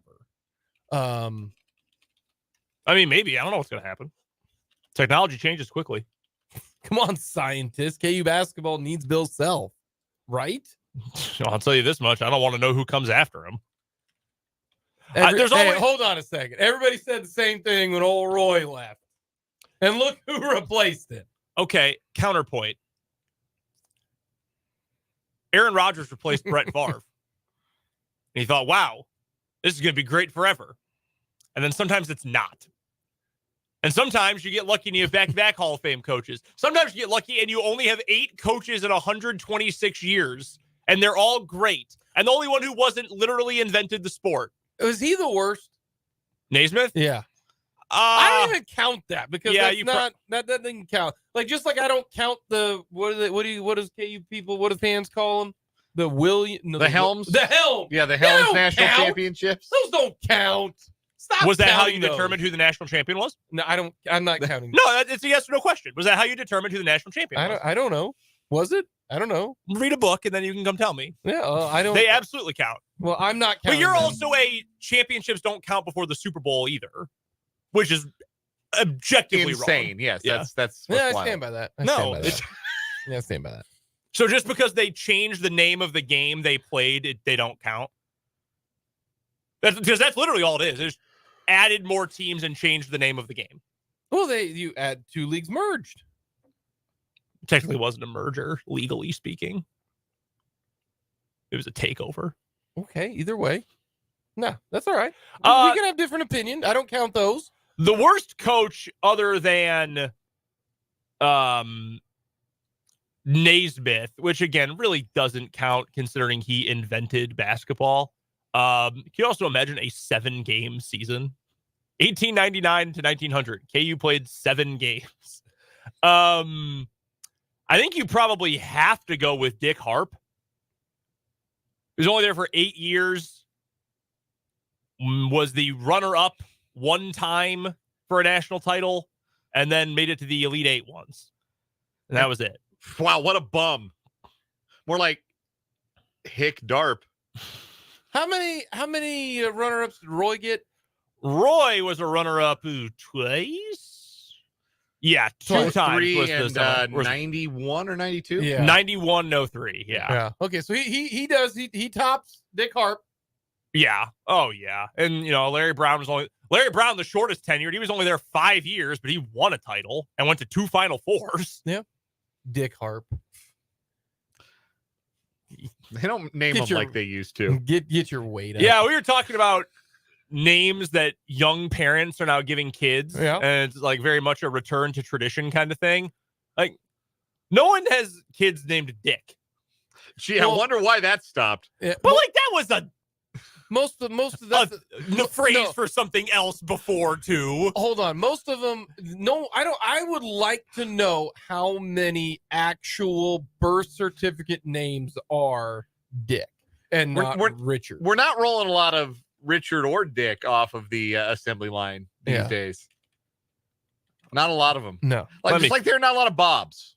Like we're not making a lot of new Bobs. John Boyce did a whole video about that. He did. There's no Bobs in sports it's anymore. magnificent. You should take the time to watch it if you have not watched the history of Bobs in sports. And there are a lot of really great old school people named Bob who played sports. Yeah. Think of an active Bob. Quick. Howery. I think he went by Bobby, didn't he? No, he went by Bob. I did. Yeah, old home run Howery. Wow, Yeah. Bob Howard. So Bob just- Sura, just- most recent one I can give you in basketball. So Bobby doesn't count. We're just talking Bob. Okay. If you're an adult named Bobby, your name is Bob I know. anyway. I was waiting All right, this is from the Social Security Administration. In the year 2022, Richard was the 146th most popular name for male babies in the United States. The three ahead of it were Everett, Miguel, and Stephen. I would have thought Stephen was higher. Just ahead of Emmett, Victor, and Caleb with a K. Ooh. Caleb with a K. Also, only 800 more children were born Richard than were born Maverick last year. Ah. The 146th ranked girl name was Valeria. I don't Isn't think that where you get true. gas? That's Valero. Is it Valerian? Is that like a Game of Thrones type of the game? They speak Valerian? I don't know. You guys weren't Game of Throners, were you? No. No, Okay. no, I was not. Well, we will. Let's get to some K-State chatter, if you will. By the way, the name Dick on its own did not crack the top 200. Nope. Yeah. K-State took on USC last night. I thought K-State might turn it around late. And when I mean late, I mean by like end of the first half. But they played really hard. They got a lot of loose balls. They attacked the glass. And that was about all the good that they did. Yeah, there was Like they played like they the effort, effort. couldn't throw it in the ocean. Like Yes. that was so evident when they were only down. Like I remember, I'm sitting there going, They they're got only- it to 4 right out of the locker room, 40-36. Yeah. They were down 10 going into the locker room. They were down 13, and Perry made the buzzer-beating 3 to get it to 10. Yeah. And then they went on a 6-0 run out of the locker room. They got it to 40-36, and they wouldn't get any closer than that. No, like I when they were down early, I was like, well, it's not bad because Tyler Perry can't make anything. I mean, he literally didn't make a shot outside of a free throw early on. And I thought, okay, you know what, it'll get better, but it never did. And to me, offensively, I think it will come. The problem for me is you gave up 82 points. So, Dang, what happened? so I think a lot of that was, and 50 of them in the paint, which is not ideal. Ooh, let's get into the hoop. Yeah, that is. Let's get to the rim. And the biggest fundamental difference between those two teams last night was that USC had a way to get easy offense. And it was one of their two guards, Boogie Ellis, who's a really good veteran guard, and Isaiah Collier, who's the best freshman in the country. They could get downhill and they could get to the basket. Or they could, drive and dish. And that became K-State went to his own. Like they cut it to 9. They went to his own. They created a turnover. Mhm. And I think USC scored on like their next 5 or 6 possessions against the zone. Just cut it to shreds, which when you have good guards, generally they make good decisions. And that's what happens to his own.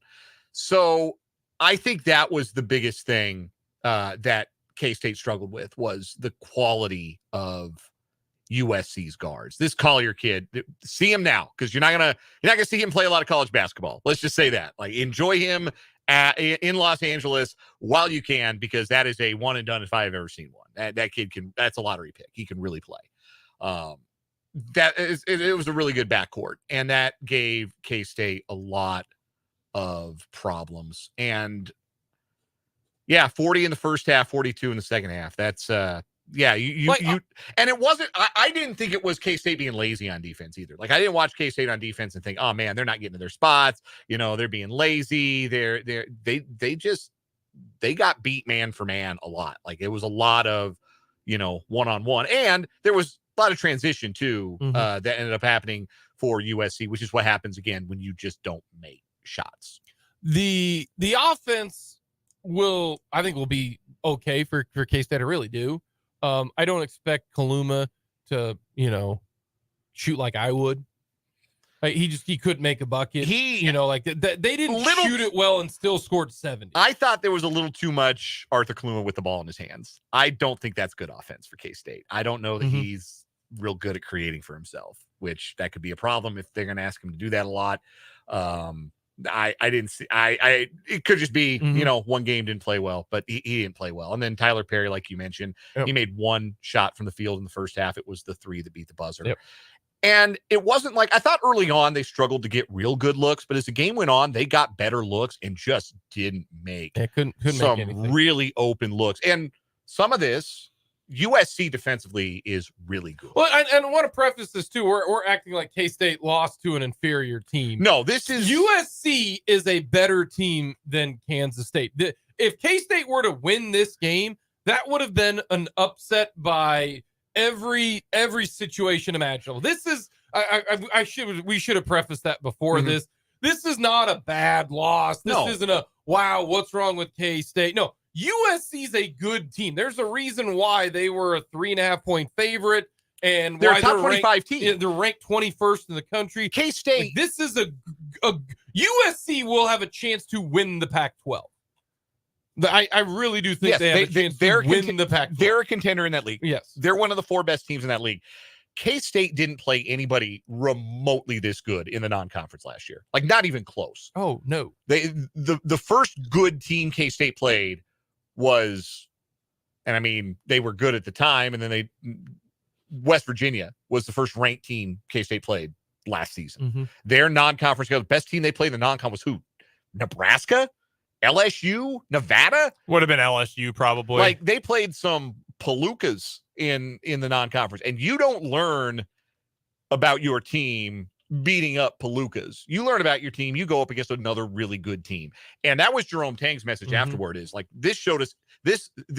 I think he said we were very exposed, not just exposed, very exposed, and it shows you what you need to work on. And I think broadly, A, make more shots. B, finish better around the rim, especially when you get second opportunities. They at one point had like 13 off. I think in first half they had 13 offensive rebounds and 5 second chance points. They had 23 offensive rebounds in the game. Now, loved the effort. Their effort is going to win them a lot of basketball games because they played hard. They got after loose balls. They got after the glass. I thought all their bigs actually played okay. Like, I thought Gassan was good. It was throwing me off. He has hair now. Like that. It's going to bother me the first couple of games, like picking him out. Who's this tall guy with the hair? But I thought McNair showed a little something. That's the question that I think K-State has. I think K-State's got 4 players who can play. I think Gassan can play. I think Carter can play. Perry, Kaluma. And this was interesting. I don't know if you guys saw this, but Jeff Goodman, Basketball Insider, he tweeted out yesterday that maybe the Cats will get Naquan Tomlin back sooner than anticipated. That was the first that I've heard of that. Now, they missed, I think, Tomlin in this situation because yes, they needed his length because USC is really long. Yeah. And when you look at right now, you had Perry, Carter, Kaluma, and Gassan play a lot of minutes, and then your other starter, Taj Manning, played 9. And then you had Colbert come off the bench with 13, Day-Day Ames with 15. But the best player was McNair. That's where it kind of helps to have a guy who's been there, done that in this situation. But did you guys see the Goodman tweet? Like, yes. I was surprised that's the first that I've ever seen anybody say that. That was the first indication, which is interesting. And they missed him, and they missed Quest Glover too, because you're going up against a good backcourt. You'd like to have another veteran guard out there, and he's going to miss 6 to 8 weeks. It sounds like with a knee, and that's not ideal for this particular stretch of the schedule. But this is something I thought was really revealing. Everybody played last night. All 11 guys who were dressed, who were scholarship players, got in the game, which says no red shirts unless there's an injury or some other hardship that strikes up. You're not going to redshirt any of these guys. And that to me says Jerome Tang is still kind of feeling out like, okay, what's my best rotation? And can all these freshmen maybe be part of that best rotation, depending on, what it's going to look like as we go along here? So that's interesting. I don't necessarily think that's a negative. No, I don't think so either. I don't really have a problem with that. I mean, if you feel like all your guys are guys who right now can be a contributor to a win, you leave them on the roster. I don't have or the active roster. I don't really have a problem with that. Just to revisit Quez Glover real quick. He, to me, I'm more intrigued by him, at least in this early part of the season, or would have been more so than how Tomlin would fit, I think, because I know Tomlin's game. There's obviously a lot of improving he can do and can become a better player. I'm just fascinated to see what Glover can do, because everyone said that he's the fastest player on the team. He's got the most speed. He's got the veteran experience. I would love to have seen them running and gunning a little bit with him as your second ball handler along with Tyler Perry. I think that is going to make Perry's life a lot easier. I think it's going to lead to him being a far more efficient shooter, which makes it really painful that we're not going to see him until January. That really, probably January. So when you add everything up, I mean, they're missing 2 rotation guys. They're obviously trying to break in some new concepts offensively, trying to play a little bit more 5 out without a true post player, which that gets interesting because I don't think McNair is a guy you can really play out on the perimeter. Like, McNair, are they better with McNair in the game playing something more traditional, or even with Gasson in the game playing something a little bit more traditional? We had texter ask, is there anything last night that you should be concerned about? No, I don't think so. I think they lost to a better team, and I think that team is really good. So there's no shame in not being as good as a team that, like, USC has like Elite 8 ceiling. And I don't think anybody came into this season feeling like that was necessarily Kansas State's ceiling. I don't think anybody came into last year thinking it was K-State's ceiling. So there's a long way to go here. And you just have to focus on what it was positive, which was, again, activity level on defense, activity level on the glass, and what can be, I think, pretty easily fixed, which, like, make shots. They were, like, in the competitive portion of the game, they shot like 27%. Like, you don't beat anybody shooting like that. And they'll shoot, and they won't shoot like that all year. K-State should rattle off some wins here. I mean, you got Bellarmine, South Dakota State, Providence. I mean, you should rattle off a couple wins here. So K-State, there's some positives there. It just helps if you put the ball in the hoop. It really, really does. Coming up, we got What Is Wrong With You, and then we'll talk all things KU athletics with Michael Swain.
What is wrong with you? Time on 580 Sports Talk with Brendan and Dan. Brought to you by Top City Metal Supply. They cut the metal you need to your specifications, which saves you time, money, and material. So never settle when it comes to your metal with Top City Metal Supply on South Topeka Boulevard, halfway between Frito-Lay and Forbes Field, right here in the capital city.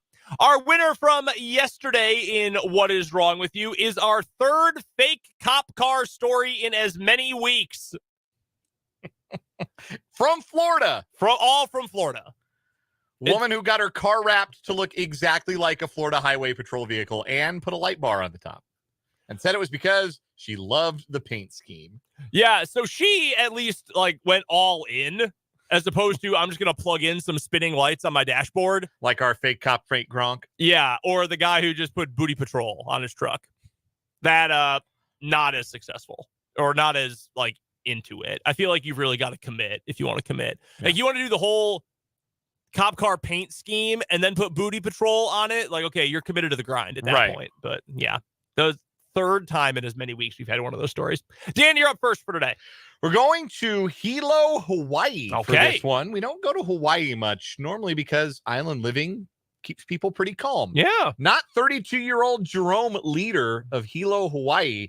He's been charged with assault and unauthorized entry into a motor vehicle following a Thursday morning incident last week. About 11:08 a.m. Thursday, Hilo patrol officers responded after receiving a report of a man hit by a bat who was on the ground unconscious, bleeding from his face. Upon arrival, officers identified the victim as a 71-year-old Hilo man who was immediately transported for treatment. Witnesses reported observing Leader riding on the hood of the victim's vehicle on Kayway Street with the victim pulling into a parking lot. The victim was then seen in a verbal altercation with Leader, which led to the victim chasing Leader with a small baseball bat. Witnesses then observed Leader reaching into the victim's vehicle and running back towards the street with the victim pursuing him with the bat. The victim gave up on the pursuit and was walking back towards his vehicle when Leader ran toward the victim, shoving him full force in the back with both hands. The victim fell face first onto the cement sidewalk, causing a laceration above his right eye, remained motionless for several minutes, and was tended to by witnesses until the arrival of police and fire personnel. Police determined the victim was not struck by the bat. A witness provided police with a phone video of the assault, which resulted in the identification of Leader, who was arrested about an hour later in a canal off of Powai Street in the area of the soccer fields. He was then transported to the detention center. The victim was later contacted at the Hilo Medical Center and stated that Leader jumped on the hood of his vehicle at an intersection after Leader disregarded the no walking signal at the intersection. The victim's description of the assault matched that of witnesses. Leader has been charged with first-degree assault and unauthorized entry into a motor vehicle. His bail was set at $35,000. So he was trying to jaywalk, and gentleman had no interest in stopping for him, so he jumped on the hood of his car, and a fight ensued. Wow.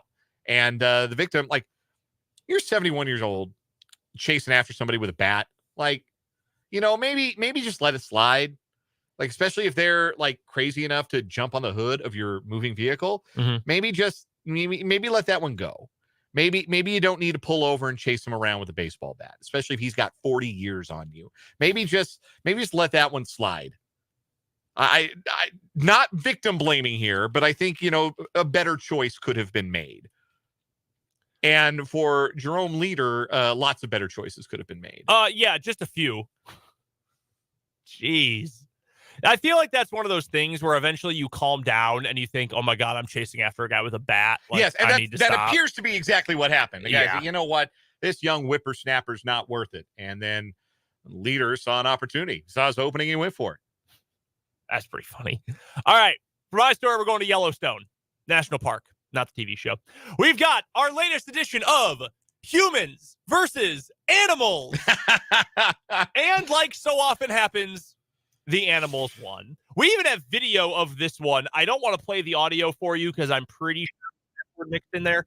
We're not going to play it, but you can go look this up. If you just Google elk Yellowstone, you probably will find this story. One tourist at the Yellowstone National Park recently found out the hard way that provoking an elk isn't exactly the smartest idea, even when you're inside of a car. With the largest species of deer blocking the road, the driver in his car slowly tried to make the animal move, then rolled down his window and asked the elk, "You want to fight?" Really, he said it. You can hear it in the video. He tempted the elk with a fight.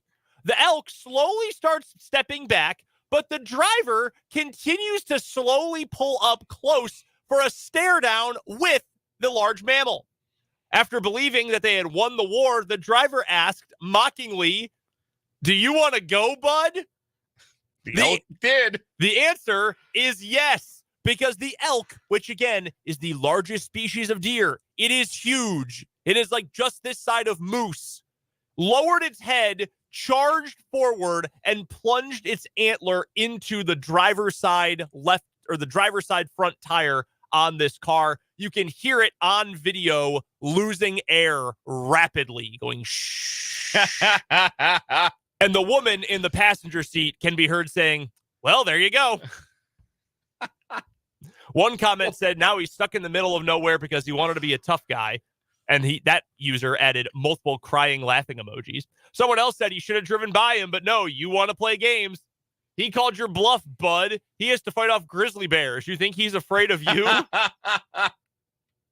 Yeah, it's an extremely funny video. Man. Have you gotten a chance to watch it? Yes, Yeah. I did. I watched it. Yeah, just leave them alone, man. Do not taunt the animals at Yellowstone. You are in their house. You are on their turf. Leave them be. And he was very willing. You can see in the video, the elk even dips its head. Like, it is clearly telling you, go. The dude doesn't, and it rams the car. This elk also knew exactly what it was doing by aiming for the tire. Hell yeah. He knew he was imprisoning this man inside this national park. Hell yeah. Way to go, elk. Yeah, that rules.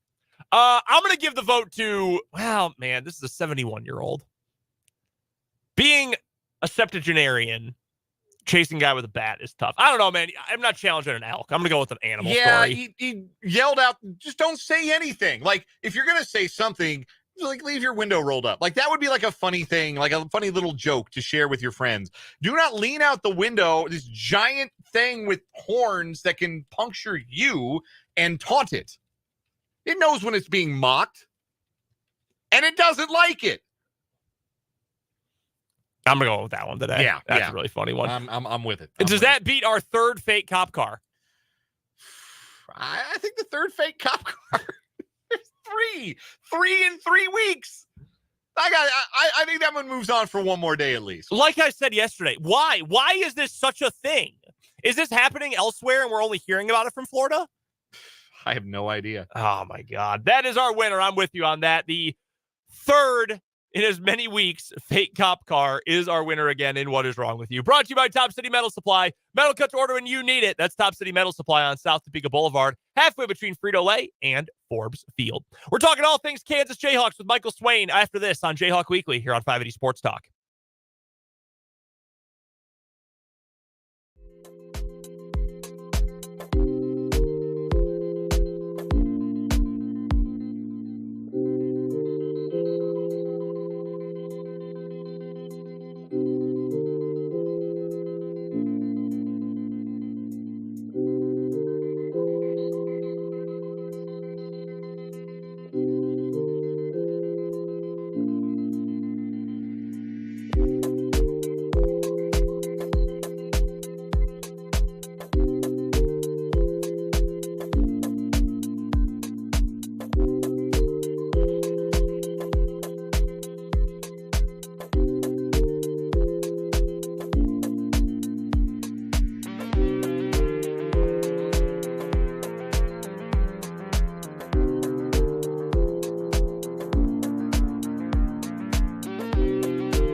We've got just a thing or two regarding the Kansas Jayhawks to talk about in Jayhawk Weekly this week with our good pal Michael Swain from Fog.net and 24/7 Sports. Go follow him on Twitter at mswain247 and check out his great work covering KU at Fog.net and 24/7 Sports. This is Jayhawk Weekly with Michael joining us on the Fleming Place Wine and Spirits Hotline.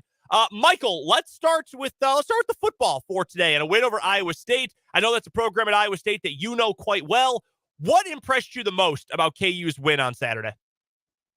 I think the ability to bounce back, right? I think that's something the Lance Leipold's talked about a little bit this season, where there isn't that feeling of, oh no, here we go again, when things don't go right for KU. And I think that started coming in last year, but I think that's really shown up this year. And I think the resiliency of the KU team really showed up, right? You look at what Iowa State did in that second half, where they scored to make it a one-score game, and they've got a song that's got like the equivalent of the hum. It's called Juicy Whip, and the crowd loves it, and they go crazy, and they start singing, and the crowd's loud, and literally a minute later, Lawrence Arnold's running wide open for an 80-yard touchdown. Like, that play call, the execution, everything about it just screamed competent football team that plays winning football. And so for me, that was the biggest thing that stood out, because without that play, if KU just tries to go run, pass, like, they probably have to punt, and it's probably a different ball game we're talking about. So for me, I think the resiliency to go into a tough environment, a place where KU has not won in 15 years, and to do what they did, I think is just so impressive. Was this Jason Bean's best game? I know he didn't have his, career high in passing touchdowns or passing yards, and he didn't run for a ton of yards or anything like that. But the fact that he was so efficient on those deep balls, didn't turn it over, had the clutch play late, was this his best game? Yeah, I think so, right? If you want to take everything into account, right? I think you might be able to say, like, hey, he was really good against TCU, but KU didn't win that game, and it's a results business. And I think for the offense to do what it did, where KU could not run the ball, and KU needed Jason Bean to make plays, and he stepped up. And I think that's so impressive, because you just look at what he's been this year, and there have been big moments where he's not stepped up, right? You think about the fourth quarter against Oklahoma State. You think about the 2 drives before the actual game winner against Oklahoma. Like, there have been big moments where Jason Bean has not stepped up. He stepped up several big moments and makes some huge plays and huge throws. So, yeah, I think it probably was his best game as a Jayhawk. The rushing attack, and I don't want to focus too much on the negative from a game that I think was a great win overall for KU. I thought Bean was great. The passing game was awesome. The defense was really good. The running game, though, against these 3-3-5 fronts, Michael, as we have talked about before this season, it is an issue. I mean, KU ran for, 2.1 yards per carry on Saturday. I mean, that's generally not going to get it done. Neal was the best tailback in the game at 50-plus yards, not even 3 yards an attempt. What is it going to take to get better against these matchups? I know that Dominic Pooney talked a little bit about the challenges with it last week, I think it was, if not the week before. But what can actually be done to see some improvement? Because this is not the last time KU is going to face a defense like that. No, it's not. And I'll be honest, I really don't know. This is one of those deals where Andy Kordenecki's paid $1 million, and this is the thing he's got to figure out, because this has been a big theme. You go back to last year, right? Games against Baylor, K-State, KU did not run the ball well. And you look this year, right? Oklahoma State uses that 3-3-5 defense now. KU did not run the ball well. This past weekend, like you mentioned, KU did not run the ball well. And you mentioned Dominic Pooney in the interview I did with him, and I thought he made some interesting points where KU's offense is a lot about opening up space, right, for the running backs and letting them run into holes and take on guys one-on-one or just hit space. And the tough part about the 3-3-5 is that the way it's set up is it's set up to close space, where those 3 defensive linemen, you can move them around, but all of a sudden then you've got 3 linebackers and 3 safeties with eyes on that gap, and they're able to flock to the ball and get there. And so it's tough. I don't know if it's going to be side to side, run game more, or trying to get north and south, but this is one of those things where, the offensive staff is going to have to figure it out, because I look at that K-State game and what they have in their front 7, and I think the KU's got to get it figured out, because they're going to be able to stop the run. Our guest is Michael Swain of Fog.net, joining us on the Fleming Place Wine and Spirits Hotline for Jayhawk Weekly. We do it every Tuesday at this time here on 580 Sports Talk. Check out Michael's work at Fog.net, part of the 24/7 Sports Network. You can find him on Twitter at mswain247. Michael, what is the most intriguing part of this matchup Saturday against Texas Tech for you? The part of this matchup that makes it compelling and makes it potentially a challenge in the way of KU attaining an 8th win this season? Yeah, so I look at what Texas Tech does offensively, and it's another team that wants to go fast. And Morton, their quarterback, played really well. If you watch that game against TCU, I thought he looked really good. And it's first game back from injury. And just tempo teams have given KU issues, right? Oklahoma State, Oklahoma gave KU some fits. I think if UCF hadn't had the quarterback issues they had, I think they probably would have been able to do a little bit more against KU's defense as well. And so for me, that's where this matchup lies, because I think KU's offense will be able to run the ball against Texas Tech. I think they'll be able to throw the ball. I don't have any concerns about KU's ability to put up points in this game. It's just going to come down to, what does this defensive performance look like? Because I think this is a game KU will win. It's a question of, is KU going to win this by 3 points on a late field goal or a late score because the defense can't stop Texas Tech? Or is this going to be a game that KU is able to slow down that up-tempo offense and it becomes a snowball? Because up-tempo is snowball both ways, right? You've seen it happen where Oklahoma State gets off to a fast start and just starts rolling, and it's hard to stop. But you've also seen it where UCF can't get anything going. And once that happens, like, it's hard to kind of start to turn the screw a little bit when it's not working for you. So I think for me, that's the matchup right there. Can KU's defense stop that up-tempo offense? Because if they do, I think it's a game KU should win comfortably. Let's shift gears from the gridiron to the hardwood as Kansas won their season opener last night against North Carolina Central. They shot approximately 148% from the field in the first half and had the walk-ons in by the under 8 timeout. What was the most encouraging thing you saw? Again, obviously, there's a huge disparity in the talent level, the ability level in the two teams. But if there was one thing or one player you saw that was really encouraging for that first 40 minutes of the season, what was it? Yeah, I thought the ball movement as a team was really strong, right? Last year, how many times we hear Bill Self talk about ball movement and needing that to be a big thing? You know, I think when you look at this team this year, right, if they're not going to shoot the 3 ball consistently, which I don't care what they shot last night from 3. Let's talk in a month or two and see what the season percentage is like. They've got to move the ball well, because you've got to be able to get the opposing defense moving to where you can create driving angles and passing angles into the post to get Hunter Dickinson the ball. So I thought passing was big. I thought Johnny Furphy looked really good. And look, an exhibition is an exhibition. This is his debut. And I thought he looked good. I thought he looks like the type of guy that can be a role player on this team and be a good one. And I think over time he'll develop into someone that can be kind of one of your top 2 or 3 guys on the team. So I thought overall it was encouraging. You know, NC Central's not very good. That became very clear early on. And so for me, I look at next Tuesday, right? A week from today. Well, what's that matchup look like with Kentucky? Obviously, KU plays again on Friday, but I think this team might be even worse than NC Central. I got to look. But it's one of those where now we're kind of, KU's going to find their footing in 2 games. And then that Kentucky game for me, I think we're going to learn a lot about where this team's at. Just so you know, Michael, I've got KenPom in front of me right now. North Carolina Central is ranked 310th in the country. Manhattan is 324th. So you were spot on with that.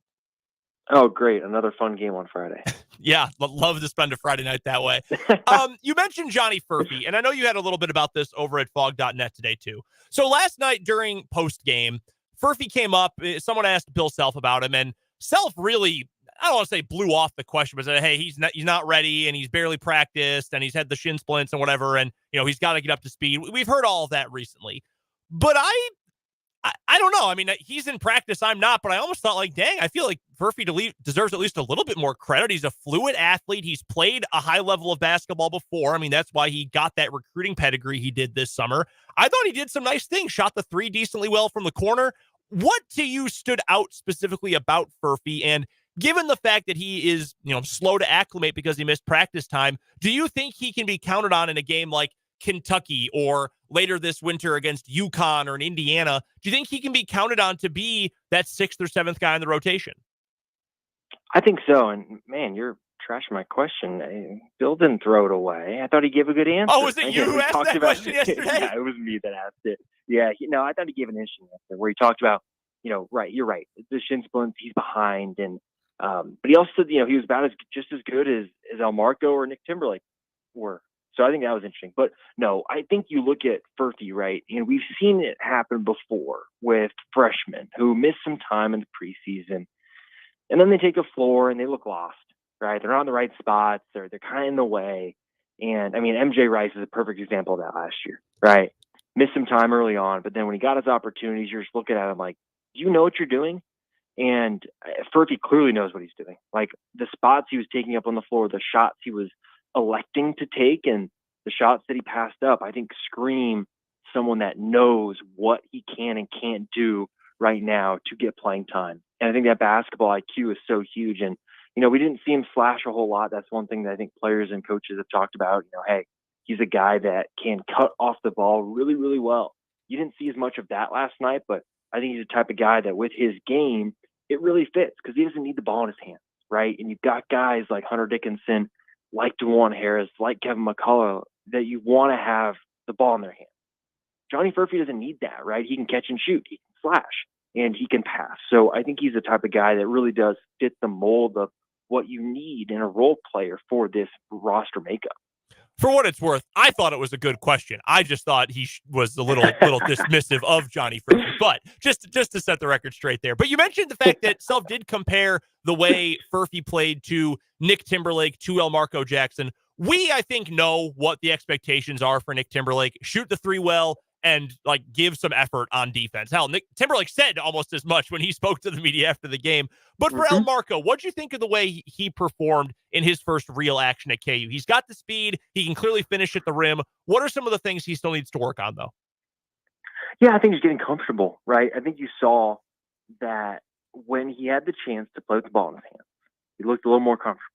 When he was playing in that off-ball role when DeJuan Harris was on the floor with him, it's going to be an acclimation process, right? He's a guy that was playing lacrosse and took on basketball 4 years ago, 3 years ago, something like that. And it's going to take some time for him to learn this new role where he's been on the ball for so much of his career. So for him, it's going to be one of these deals where can he give KU really good minutes defensively? Can he move the ball on offense and just try and attack and take advantage of having some high gravitational pull players like Hunter Dickinson and like Kevin McCullough, where his job is not going to be to go make a bunch happen, right? Guys are going to kind of make things happen for him. He's just got to be able to execute. And I think you saw that with the way he really tried to attack the rim, draw fouls, and try and convert with layups. Those are things that are positive. So for him, it's just going to be time. Get comfortable. Understand what Bill Self wants from him offensively. And so I thought it was positive. I think the fouls didn't help him in the first half, but I think in the second half he got some more run and looked better than I thought he did in the first few minutes. The other big basketball news from today, Michael, an amended contract for Bill Self. He's now going to be the highest paid college basketball coach of all time, at least based on numbers we have. Don't know the numbers from private schools, but he's getting approximately a buttload of money. He would be the fourth highest paid college football coach. That's how much this contract is worth. To me, Michael, this is like, okay, great. Does he want more? Because you should be willing to give him more. Like he really is Teflon at this point. And I don't know how long this was in the works for, but I feel like inevitably this was going to happen. And now KU can move on to other things like trying to win and, keep winning in basketball. And maybe this leads to an extension for another certain head coach down the line soon. Yeah, I think this is one of these deals where as soon as the NCAA investigation was going to end, within 6 months, Bill was going to get a new contract. Like, I think that was very, very, at least from my feeling, that was going to happen because he got the lifetime contract when the investigation was still ongoing. There was language within the contract that regarded to the investigation. Now, there's still some language in the contract regarding NCAA investigation if that ever happens again in the future. But this is one of these deals where, okay, you got one thing behind you. Now we need to reward you for that 2023 national championship. That's what this is to me, because it's basically saying, yes, you got your second title. I think you are, at least from my perspective, right? Bill Self is the best basketball coach in the country, right? You want to talk about recruiting, one of the best recruiters. You want to talk about development, one of the best developers.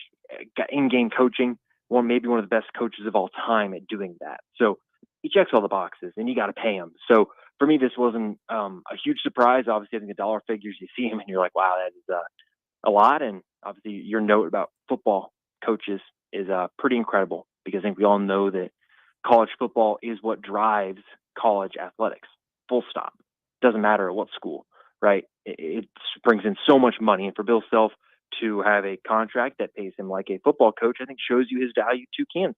So that's important. I think also now accounting reasons, right? You now know what you got in terms of your budget for Lance Leipold. And I think that's something that I'm fascinated to see what happens, guys, because a contract was, extended last year, right? And there are a lot of things put into that. And I'll be fascinated to see if it's going to be a new contract, if there's just an amended part of it that's going to come into play, how that all plays out, because we're kind of getting into the coaching carousel season. I'm sure there'll be a lot of people that throw Lance Leipold's name around.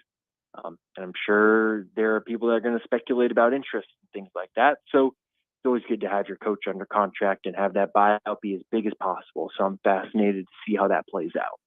Two more quick questions for Michael Swain of Fog.net. He joins us at this time every Tuesday for Jayhawk Weekly here on 580 Sports Talk via the Fleming Place Wine and Spirits hotline. Go check out Michael's great work covering KU. You can find it at Fog.net and 24/7 Sports, and you should absolutely be following him on Twitter too, at mswain247. One final thought on basketball and football and the finances of college sports. Jake asked me this question earlier off the air, and I'm curious what you think. When the final, balance sheets for 23-24 come in, which program do you think is going to generate more revenue, KU basketball or football this year? Oh, wow. I think football, just buying the fact that they're going to come close to selling out, I think, the final slate of home games, right? You look at how much money that brings in, right? And then, look, KU fans have ponied up, right? You look at the football tickets, they're not cheap, right? And obviously basketball tickets are not cheap either, but, football stadium is also, a little over twice as big.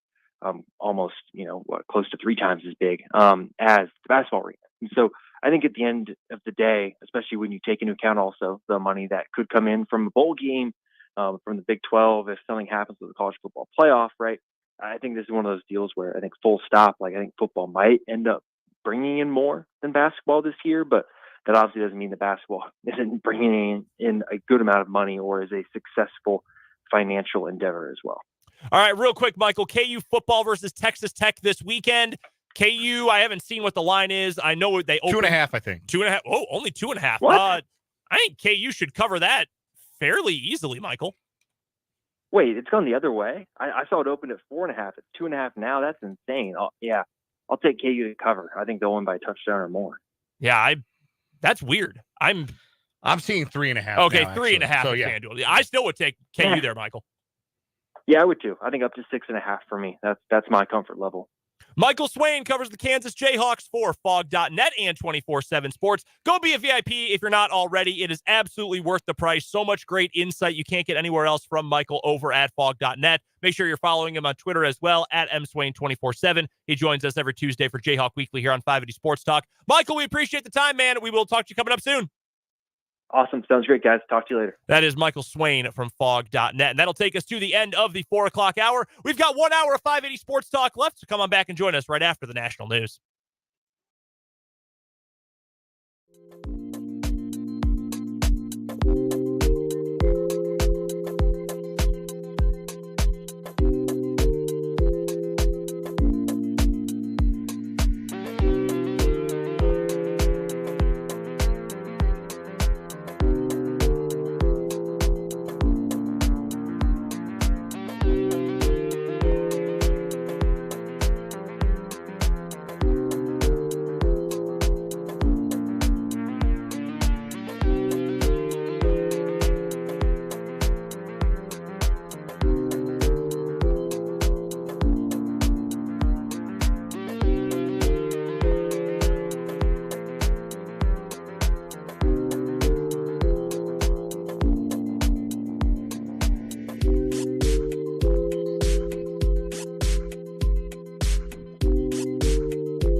Hey now, final hour of 580 Sports Talk going up on a Tuesday. I'm Brendan Dworzynski. That's Dan Lucero. We're here with you until 6 o'clock today. One final hour of 580 Sports Talk left, filled with headlines, the latest from Big Ten football off the field. What did I just say yesterday? Everyone is doing it. We now have proof that literally everyone is doing it. Or at least 3 more someones, which is enough for a quorum, I think. That's so annoying. All these schools just so whiny and crying all over the place, and they're doing the same damn thing. Yes, it's all very stupid and lots of message board drama. And we're going to focus a little bit on that, but we're going to focus a lot more about the guy at the center of this being a vacuum salesman. A lunatic. A refurbished vacuum salesman. He is one of the most unstable people I can remember being in the news recently for not horrific crimes. In the non-SVU edition, just a complete nut job. So we're going to get to more on that entire situation. We'll get to some NFL thoughts as well coming up this hour. We'd love for you to be a part of the show, either on the text line 785-272-9429 or in the comment section on our YouTube live stream. 580 Sports Talk is the name of our YouTube channel. Go find us on YouTube, subscribe to the channel, and come watch all of our live stream. You can hop in the comment section, our old catalog of shows. Plus, if you missed out on the live version of my KU Instant Recap last night, you can check out that video as well on our YouTube right now. We've got 52 minutes left in the show. I am going to hope that my voice hangs on for that long. I have been dealing with a little bit of a cold, and I woke up this morning and I sounded like a jazz singer from the 1940s. It was deep and scratchy, and I thought, oh no. My wife had to ask me, do you need to take a sick day? Can you? And I said, no, I'll be okay.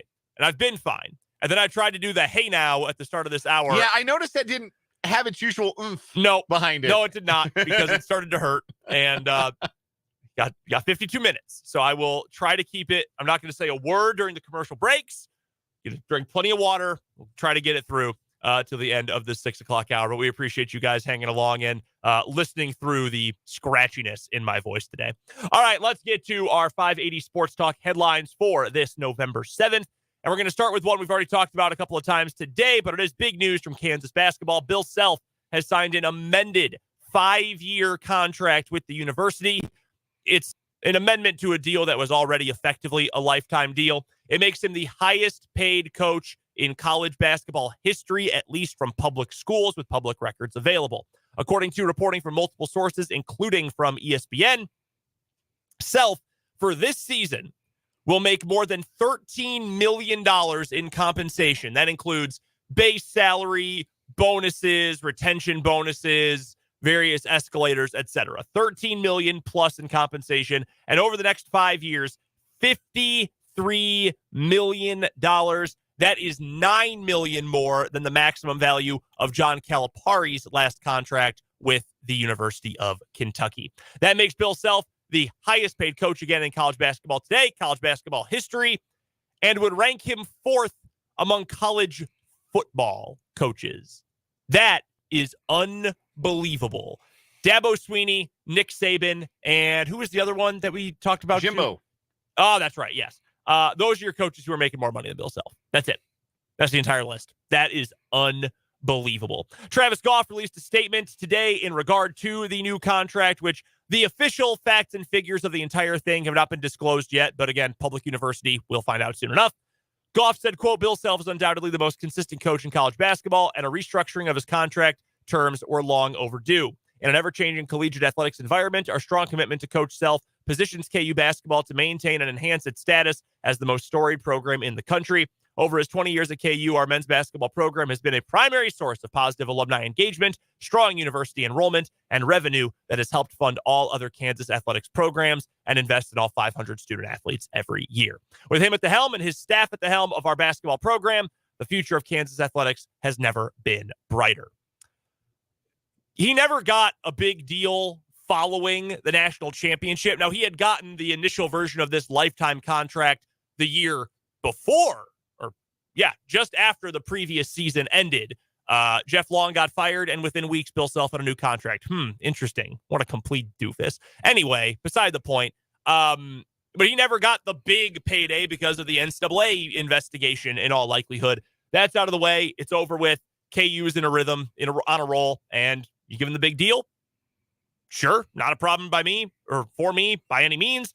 Next up, and we talked about this with Michael Swain a little bit last hour, another head coach who's going to need a new contract in all likelihood is Lance Leipold. And you might be saying, well, Brendan, he just got a new contract extension. He coached 2 seasons, got a contract extension and raise, and you want to give him another one? Yes, that is how it works. And I would say to you, dear listener, dear watcher, dear KU fan, or non-KU fan even, KU went 6-7 last year, and it was the best year the program had in 15 years.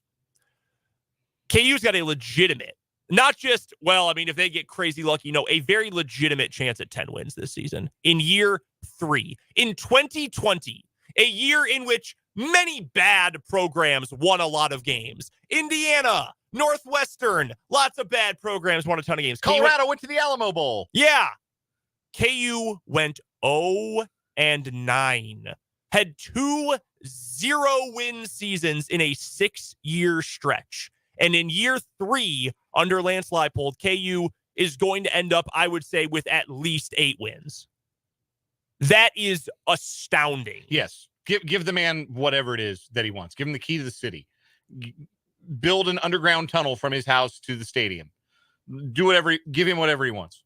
Yeah, anything. That's, pretty simple. Put up the statue already. Who cares? Yeah, do it. When you have a coach of this caliber, and the same goes for Bill Self. Why you pay Bill Self this? When you have the coach of this caliber, you bend over backwards to compensate them accordingly. And I will add this too, because inevitably when you talk about these things, you get someone who will react and say, well, what about the education? And what about the libraries need money and the sciences department? This is not that same money. Like that, these are 2 different worlds. This is athletic department money from the football program or from the basketball program, ticket sales, Williams Fund, all those things. And then it's the millionaire and billionaire boosters who donate money to the program. Like that's where this money comes from. It is not the same thing. Just to get that out of the way so we don't have to talk about it again. But no, big news for Bill Self. The lifetime contract reworked continues. Not that anyone thought he was going anywhere, but just further proof he's not going anywhere. My first headline today on our 5A Sports Talk headlines. Let's keep this one real local. The recruiting saga of a local basketball standout appears to have reached a conclusion. Bo Aldridge, who helped lead Highland Park to a runner-up finish in Class 5A last year, currently at a prep school in Phoenix, Arizona, today announced his commitment to play college basketball at Arizona State. Going to play for Bobby Hurley and play next year in the Big 12 Conference. That's pretty cool. Aldridge had offers from other Power 5 and G5 schools. Wichita State, I know, was really interested. Ole Miss had offered, and there were a handful of other offers as well. And Aldridge has decided to go to Arizona State. So I know we had some obvious interest in that, being a local connection, local tie. And that is where the former Highland Park Scot will play his college ball, Arizona State. I think that's a good fit. He's an awesome player. I Yes. mean, we saw him many times during his Highland Park career. He is a stud of a player. And I think there's a few things that, I mean, if you watched him play, you could say, yeah, could work to be a little bit more efficient with the 3-pointer, could work on a couple of things. But he's an incredible athlete. He's a great ball player. You know, he got great coaching from Mike Williams at Highland Park. And I like this for him. I think this is going to be a good spot for him. I think they'll be able to carve out a role for him after some time. I thought had Bo elected to go to a mid-major or, you know, a not high major program, but like a Wichita State or somewhere in a similar vicinity, I thought he could have been like a number 1 option at some point later in his career. I think one way or the other, he's going to have a big role at Arizona State, and I'm happy for him. That's a great fit for him. And good point. I didn't even put this together that they will be playing in the Big 12. You're going to get to come play near home multiple times too. That's super cool for Bo Aldridge. Very, very happy for him. Next headline on our 580 Sports Talk headlines for today. James Madison football has been in the news a lot. Their basketball team a lot too, as of last night when they beat 4th-ranked Michigan State at the Breslin Center. Wow, a talented Michigan State team slip-started out of the gate. Never seen that before. No. Well, James Madison football, they're undefeated on the year. They are awesome. They play such fun football. Kurt Signetti is an awesome coach. They are, though, in the final year of their transition period into Division I FBS football. They won an FCS national title not too long ago over North Dakota State. They moved up within the last couple of years. This is year 2 of their 2-year transition period. Now, as we know from other football programs, from basketball programs especially, there is a transitional period where you are not able to participate in the postseason for however long that period is. From FCS to FBS, it's 2 years. From D2 to D1, it's 4 years, I believe. And it's never made a lick of sense, because if you're able to put together a good enough team to qualify for the postseason or qualify for the championships in a sport at a level that you were playing below, then you deserve the reward that comes with that. You should not be penalized for playing up. It's one thing if you're moving down. If you're a Division I school that's decided, you know what, this whole scholarship athletics thing is not for us. We're going to move down to Division III. We're going to, maybe add a football program. There are schools that have done this. Centenary did this. Idaho. Just a couple years ago, Idaho moved from FBS to FCS. moved down to FCS. Some 10, 15 years ago, it was Birmingham Southern that moved from Division I to Division III. And it'd be one thing to say, yeah, if you've got Division I caliber athletes, we're going to bar you from participating in the Division III postseason, because that's an advantage that you have moving down that would not be fair. What advantage is James Madison deriving from moving up a level, from playing at theoretically a more difficult level in a more difficult league against more difficult opponents with more finances, resources, more scholarship players available? What is the point of not allowing these schools to participate in the postseason, to be eligible for championships? I don't understand what this serves.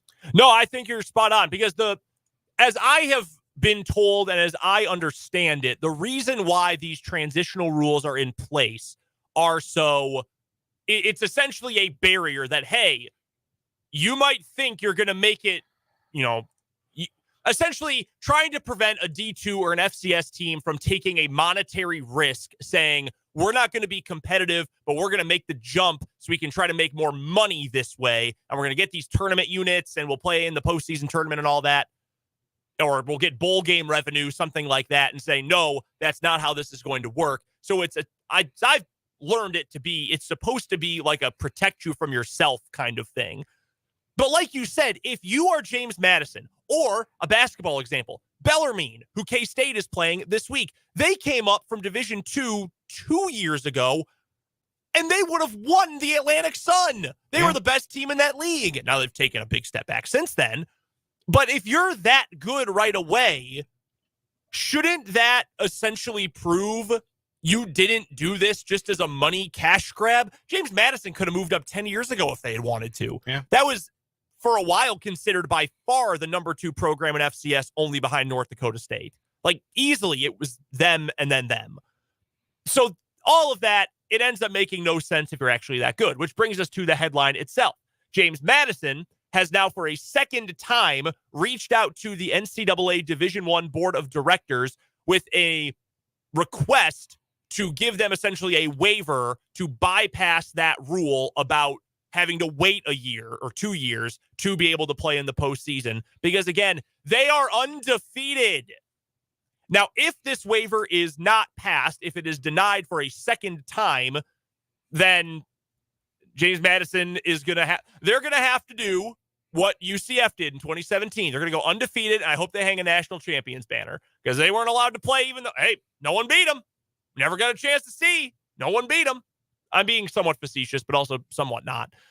Whereas if it is approved, James Madison would be able to, A, get selected to a bowl game, B, can be ranked in the college football playoff rankings as well, and would be an option to make it to a New Year's 6 game. Because right now, we're going to get the rankings tonight. In fact, right after we go off the air, I think it's at 6 o'clock, right? When they announce the rankings. Yeah. The highest ranked G5 team will be Tulane. Yes.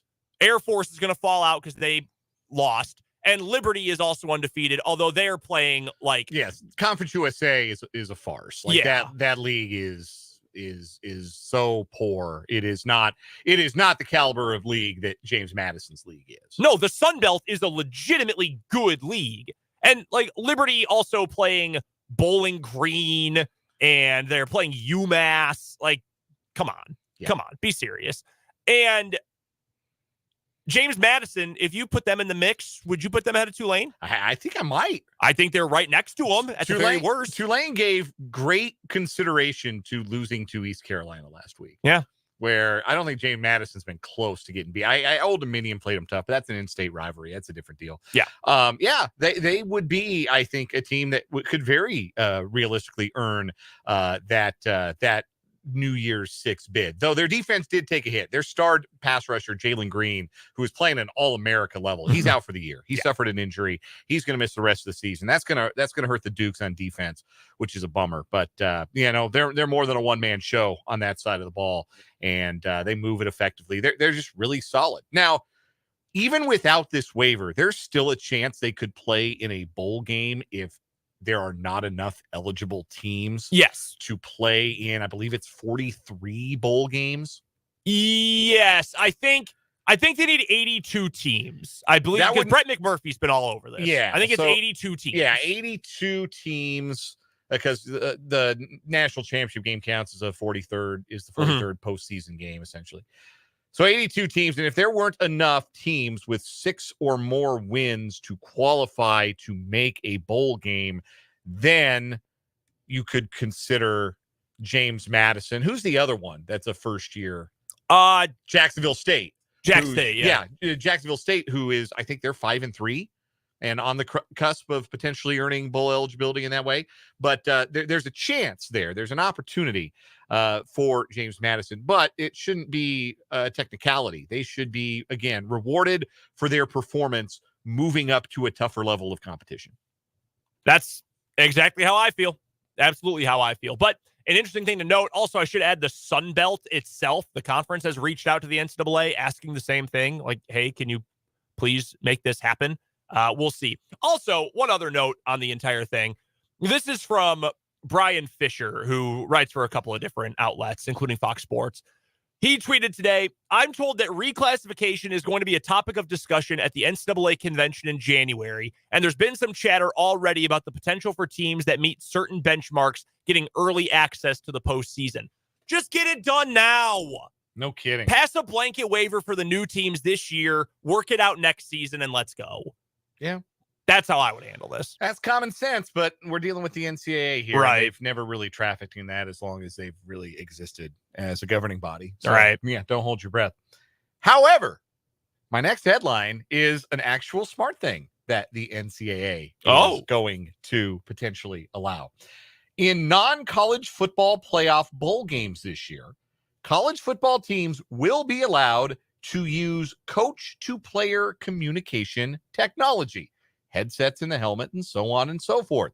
The way that plays are sent in has been in the news lately, if you've been paying attention, about which more later on this hour. But the bowl experiment was actually approved in the summer by the NCAA's Football Rules Committee, and it was approved by the NCAA's National Coordinator of Officials. The specifics of what type of trial run will take place during bowl season are still to be determined by conference administrators, including what kind of technology would be allowed, from in-helmet communication to wristband communication tools. It's likely that both teams would need to agree to use such tools in a bowl, but whether they'd have to use the same technology is also to be determined. Many schools already use helmet or wristband technology in practice with their scout teams. Conference football administrators are currently in the stage of gathering feedback from their coaches on preferences, and another administrator level call is scheduled this week. Which conference's rules committee proposed the use of this technology in conference games this year? Do you have a guess? I would like to guess the Big Ten. Ding, ding, ding, ding, ding, ding. Yep, that was the Big Ten. Oh, my God. So, come on, man. all of this nonsense that is currently going on in the Big Ten and with regards to a Michigan team that might very well be the best in the country, and lots of petty sniping and backbiting from the 13 other coaches and ADs in the Big Ten who do not have football teams as good as this current Michigan Wolverines team that has won the Big Ten each of the last 2 years. All of it could be avoided if you just put microphones and speakers in the quarterback's helmet, because they do it at the pro level, and there's certainly enough money to do it at the college level. And there has been resistance from ADs and coaches who like the ability, they like the signals on the sideline because it allows them to do more like over coaching from the sideline. But I think if there's sufficient paranoia about sign stealing that emerges from what we are calling sign stealing gate around these parts and others, maybe finally this will come into the college game and coaches will just be able to call plays into quarterbacks through a headset, just like they do at the NFL level. And I think it makes for a better game eventually. Yeah, it does. Also, I feel like it'd be really confusing sometimes if like 6 guys are all making signals on the sideline at the same time. Like I don't know. It just feels like a lot going on. It looks like Alvin and the Chipmunks, man. You've got like yellow shirt and red shirt and green shirt, and they're all making these ridiculous signals. And of course, the quarterback knows which one he's supposed to be looking for. But what if they forget? It's just it'd be like that. Yeah, it's just so much easier to have the offensive coordinator up in the box or the coach on the sideline say, spider 2Y banana or whatever the play call is. And then the quarterback says, hey, spider 2Y banana, and then we go. And you go and you play. You do it. Yeah. No, I'm with you. It makes too much sense to not do it. Next and final headline for me today, we've got some news regarding quarterbacks in the NFL, a couple small pieces of information. The Tennessee Titans are sticking with quarterback Will Levis long-term and at least permanently, barring he doesn't get injured. Ryan Tannehill is being relegated to backup duty for the Titans now that he is healthy or getting healthier. It is Will Levis's job going forward for Tennessee. That's the right move. I mean, that they're even if they made a run and got to the playoffs this year, they're not winning anything. That's not a team that's going anywhere anytime soon. Will Levis is the future, at the very least, more so the future than Ryan Tannehill. Play him. See what he's got. He's been more good than bad for a midseason rookie starter so far, so might as well give him a chance the rest of the year. I think that's smart for Tennessee. Also, the Los Angeles Rams, they are signing Carson Wentz to be their new backup quarterback, or a new backup quarterback. Unknown if he is going to end up playing this week. I would assume he probably is not, considering he's being signed on a Tuesday. But Dresser Wynn, yes, that is a real person. He was signed earlier in the week, last week, in fact, to be the backup for Brett Rippon while Matt Stafford is hurt. He is being released. Carson Wentz is being signed. And Brett Rippon will remain for now the backup in Los Angeles, with Matt Stafford being your starting quarterback whenever he is healthy. Look, I mean, Wentz is probably better than some backups. I know he's better than Brett Rippon. I know it. I watched every snap on Sunday of what Brett Rippon did, and I guarantee you that he is not better than Carson Wentz. So at the very least, there's one guy Wentz is an improvement over. But there's also a reason that a guy who was the second overall pick in 2016 has been begging for tryouts and a job all year up to this point. No one really seems to like him at all, anywhere. No. But Rams are desperate, so they're bringing in Carson Wentz. Any other headlines for you today? Yeah, just one more transaction from the National Football League. Remember Martavis Bryant? I do remember Martavis Bryant. Former Steeler and Raider who was suspended multiple times for violating the league's substance abuse policy. Well, he's been reinstated. And if you think about multiple suspensions and rebel teams who are willing to sign guys who've had multiple suspensions, he's already been on one of them. Now he's on the other. The Dallas Cowboys have signed Martavis Bryant to the practice squad. He has played in the CFL, Indoor Football League, and the XFL, but has not appeared in an NFL game since 2018. Good luck.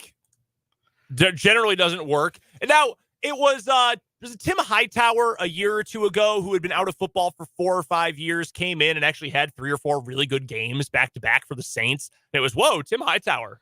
Fantasy football diehards, they remember that name. Was it Tim Hightower or was it Dante Stallworth you're thinking of? I was thinking of Tim Hightower most recently. I think it was Tim Hightower. Because I know it was a running back. You might be right. Oh, no, I am thinking of someone else. I'm not.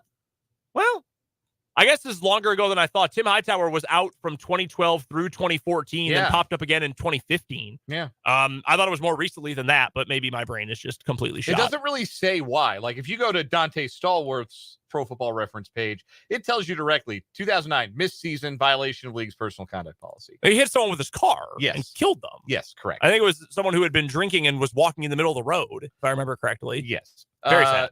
Tim Hightower just goes from 2011 to 2015. There's no explanation for why he did not play in the NFL for those 3 years. Man, I thought it was more recently than that, but again, who knows? Best of luck to Martavis Bryant. Different as a running back than as a wide receiver for sure. So good luck. But yes, also a very Cowboys move. We didn't get to it the other day, but while we're talking about guys who've been out of the league for a couple of years, can we mention Blake Martinez? Yes, we can. Okay. So Blake Martinez, former Green Bay Packer and New York Giant linebacker, has been out of football all year. He retired early in the 2022 season. He only played 7 games total in 21 and 22 due to injury and retirement because he had sold a rare Pokemon trading card and had gotten into business buying, trading, selling Pokemon cards. That is a very lucrative career. He said he was making more money doing that than he was making as a player. Which is why he retired. And, I mean, shoot, he led the NFL in tackles in 2017. Like, he's kind of a bum. He's kind of a tackle merchant. But, like, there's one of those guys on every team, darn near. Well, it was announced within the last couple of weeks that he was actually trying to make a comeback. He was getting some tryouts, some workouts. Trying to make a comeback to the NFL. He thought, well, I thought you were making more money and not getting your brain bashed in. Why would you do that? It ain't because he loves the game so much. Nope. He was doing live streams of opening packs of trading cards and doing giveaways and contests and essentially random draw events via this website where these kinds of things happen. He was essentially a streamer, like a pro streamer. And as it turns out, after an investigation by the company that was hosting these videos, Blake Martinez was allegedly scamming all the people who were sending money to enter these contests and were watching to see if they would earn certain predetermined unique cards that were, they're rare and expensive and whatnot. They were sending, he was getting people to send him more money than what they were buying was worth, essentially, like substantially more. And then he was caught also doing a stream in which the wife of another Ninja, the streamer. Your kids probably know who he is. Yeah, your kids definitely know who He's got blue hair. He's extremely obnoxious. Well, his wife is also a video game streamer. She showed up on one of his streams and was like, oh, I want to win. And then she did. She won a trading card that was worth like $50,000. Yeah. And Blake Martinez, who, going back to the days he was drafted, despite coming from Stanford, never exactly known for being smart, put in the chat room feature, like, I told you I would take care of you. And that got people saying, what does that mean? And then it all unraveled from there. Yes. So he's back in the NFL with the Carolina Panthers, signed to their practice squad today. He might even play Thursday night against the Bears this week. That tells you how bad the Panther defense is. But yeah, he scammed a bunch of people out of money, allegedly. And now he needs some game checks. And now he needs some cash. Back in the NFL. Not a bad side gig you can go get. You need an infusion of cash. You can go make some NFL game checks. I mean, there are worse plan Bs. Yeah, no kidding. That does it for our 580 Sports Talk headlines today. Coming up, we're going to tell you about the world's weirdest vacuum salesman on 580 Sports Talk.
former NFL player back in league after scamming people over Pokemon cards is actually really funny if it wasn't for like robbing people blind. Yes, the people who get scammed don't find it funny, but on its own, in a vacuum, it's a pretty amusing headline. Yeah, it really and is. Speaking of vacuums, What a perfect segue. so You may have heard the name Connor Stallions recently, which is still an all-time great name. It sounds like a fake name. Stallions with one L. With one L. He's taking many right now. He's, of course, at the center of the Michigan sign stealing scandal, which we've talked about at length on this show. But we've got more details today. One, the actual scandal itself involves Michigan turning over to the Big Ten documents that say, hey, by the way, Purdue, Ohio State, and Rutgers were all stealing our signals and then texting them to each other. Right. So apparently it was staffers from Ohio State, staffers from Rutgers.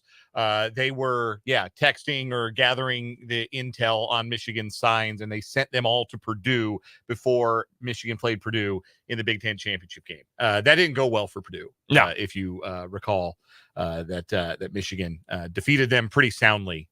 They covered in dramatic fashion. I remember that very fondly about the 2022 Big Ten championship. They just refused to stop scoring, and it was awesome. Yes, it really ruled. Anyhow, it's easy to see why Michigan is doing this, because what they are presenting to the Big Ten is evidence that people who do not work for one school's football team are collecting information about signs and giving that information to another football team who is set to play the football team whose signs are being stolen.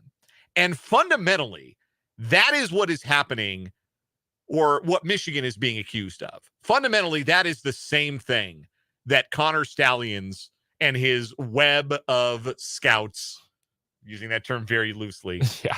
It's the same thing they're doing, right? Like, people outside the program are providing information to somebody within the program about a team's signs. Now, if you want to argue that there is a degree of rule breaking that is going on, again, I don't think anybody is disputing that, yes, some lines were crossed with regards to what Connor Stallions allegedly undertook over the last couple of years with his scheme. But fundamentally, is there that much of a distinction between what Connor Stallions did and what these staffers from Purdue, Ohio State, and Rutgers were doing in the service of trying to steal Michigan signs? And I think that is actually a pretty compelling argument, particularly when it is being posed to programs who have been awfully high and mighty about how Michigan might have stolen their signs, particularly Purdue, when their head coach Ryan Walters, who wouldn't even look Jim Harbaugh in the eye and shake his hand after Michigan beat Purdue on Saturday. And Walters wasn't even at Purdue when all this was going down. He was the defensive coordinator at Illinois. And I'm certainly not going to accuse a fellow member of the 2004 graduating class of Grandview High School of any direct wrongdoing. But Michigan's whole thing is to say, look, the conference wants us in trouble for doing this thing. How is what you are doing all that different, to the point where Michigan needs to be thrown under the bus, to the point where Commissioner Tony Petitti of the Big Ten is saying that this is the worst scandal in Big Ten history? So while all that is unfolding, we've got this gentleman named Connor Stallions, who was in the Marines, who got into Michigan and chose not to go there.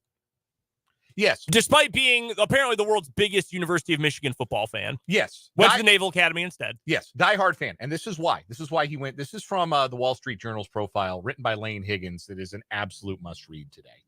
So when he was 16 years old, Connor Stallions decided he wanted to be the head coach at the University of Michigan, and decided there were two ways that he could do that. He could either play football at a high level and then be a graduate assistant and take that path, or hone leadership skills in a military setting. He chose the latter path because he knew he was not a good enough football player to make it to the next level of playing collegiate football. So he quit his high school's football team as a junior to coach middle school football alongside his father, and gained admission in 2013 to the U.S. Naval Academy, offered his services to the football team as a student assistant, held an unpaid role for 5 seasons. worked for a gentleman named Sean McGee, who was the director of player personnel. Sean McGee became Michigan's director of player personnel February of 2018. While Stalions could not immediately take advantage of that connection because of his, military duties, he ultimately was able to weasel his way into the Michigan staff, first as an unpaid staffer, and then as an analyst, starting with the 2021 season. So he moves to Ann Arbor, moves into a house with an HOA. $485,000 house, by the way. So again, there is family money here. Everybody is paying attention to, Connor Stalions only makes $55,000 a year. How's he paying for all these tickets? How's he doing all this? There's some significant family money that the Stallions have attained over time. So while he was in Ann Arbor, or is, I guess, in Ann Arbor, he was also ordering tons of vacuum cleaners to his house, which drew the ire of his HOA. The HOAs are mad at everything all the time.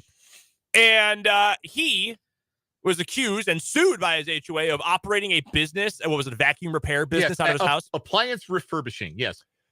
Because all of these old-ass vacuums were just sitting on his patio. Yeah, which, again, if you're trying to keep up appearances, you don't want that in your neighborhood. Just Oryx, too deep on his patio. Oryx. And, man, major Price is Right vibe. And he essentially said this is a hit job. By who? By his HOA? By his family who thought he had a few screws loose? Nope. He accused a neighbor who lived down the block whose kid went to Michigan State of trying to essentially sabotage him because they were fans of different schools. This was his letter written in response to a summons. I suspect that whoever has chosen to sue me either, one, doesn't like the fact that I am a veteran, or two, is a Michigan State fan and knows I am a Michigan football coach and wants to draw my attention away. To him as someone named Jeff and said he definitely seemed like someone who wants to distract me with unnecessary time-consuming things like this. And Stalions doesn't have time for this nonsense, you see, because he is a Michigan football coach. He said, Coach Harbaugh and others can attest to how hard I am working. Often, he said, he spent all 24 hours in the day at Schembechler Hall, which is the football offices. He wrote that he slept there for 2 straight weeks prior to the Penn State game in October of 2022. In addition, he responded to the lawsuit by saying he did indeed start a limited liability company to sell restored items on Amazon, but that his inventory was actually kept in a nearby storage unit. A judge ruled against him and ordered him to stop. And as for those vacuums, this is the kicker from the Wall Street Journal story. Mm-hmm.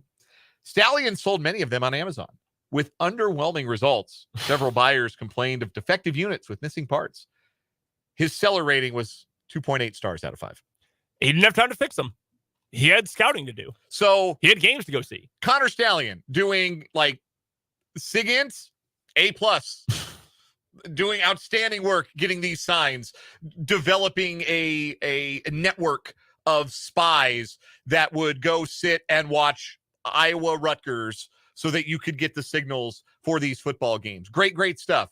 But as a vacuum salesman, mediocre. All things apparent suggest that he was a mediocre vacuum salesman. Every single day, there is something new and something even weirder about this story. This man is nuts. He's insane. He is nuts. And it's amazing that Michigan even allowed him anywhere near the program. Although I'm sure, they figured, well, he's military.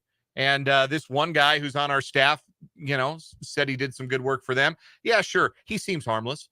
Oh, he's really good at stealing signs, it looks like. Yeah, well, we could use a guy like that because literally every other team in the country has a guy who's good at sign stealing on their staff. He can just be that guy. Yeah, that's fine. What's this about vacuums now? Why is this office full of busted Hoovers? Every single day, something new and something weirder. We have to get to a quick break. We'll come on back right after this for more 580 Sports Talk.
Brendan and Dan with you on 580 Sports Talk on this Tuesday afternoon. Thanks so much for hanging out with us. I was going to get to something real quick about the Chiefs in the NFL, but we're going to hold on to that for another time because I need to bring this up from baseball today.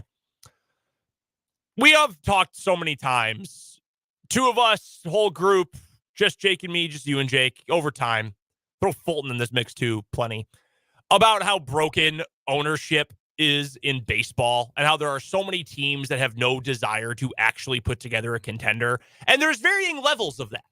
There are your teams that are like the Rays, where we're going to go so far into, and I hate phrasing like this, but to make it quick, the analytical models, and we're going to build our team this way, where we never sign any free agents to big deals. We dump every pitcher after like 180 innings. We're going to spend the least possible money and have as good a team as we can possibly have based on our player development and our understanding of the analytics. And we're going to win as much as we can, but we're not going to deviate from this path. And it's led to a lot of wins and 0 rings. No rings. There are teams like the Milwaukee Brewers. And I'm not just piling on because my favorite team robbed them blind of their head coach or of their manager yesterday. But the Brewers as an organization are fully comfortable with saying, oh yeah, we'll make the playoffs every year. Okay, cool. Well, every other year we'll make it. All right, sweet. Extra month of revenue, extra couple weeks of revenue, sure. They are a strike while the iron is hot organization. Like they'll go out and they'll spend money when they feel like or make like a really aggressive trade when they feel like they're close to being competitive. Like when they gave Lorenzo Cain all that money, when they traded for Christian Yelich in the same offseason. And I mean, they went to an LCS and they're still kind of riding that wave a little bit. But they are going to be very clear on like when it's time to shut it down and not compete. And then when they do that, and it's austerity all the way.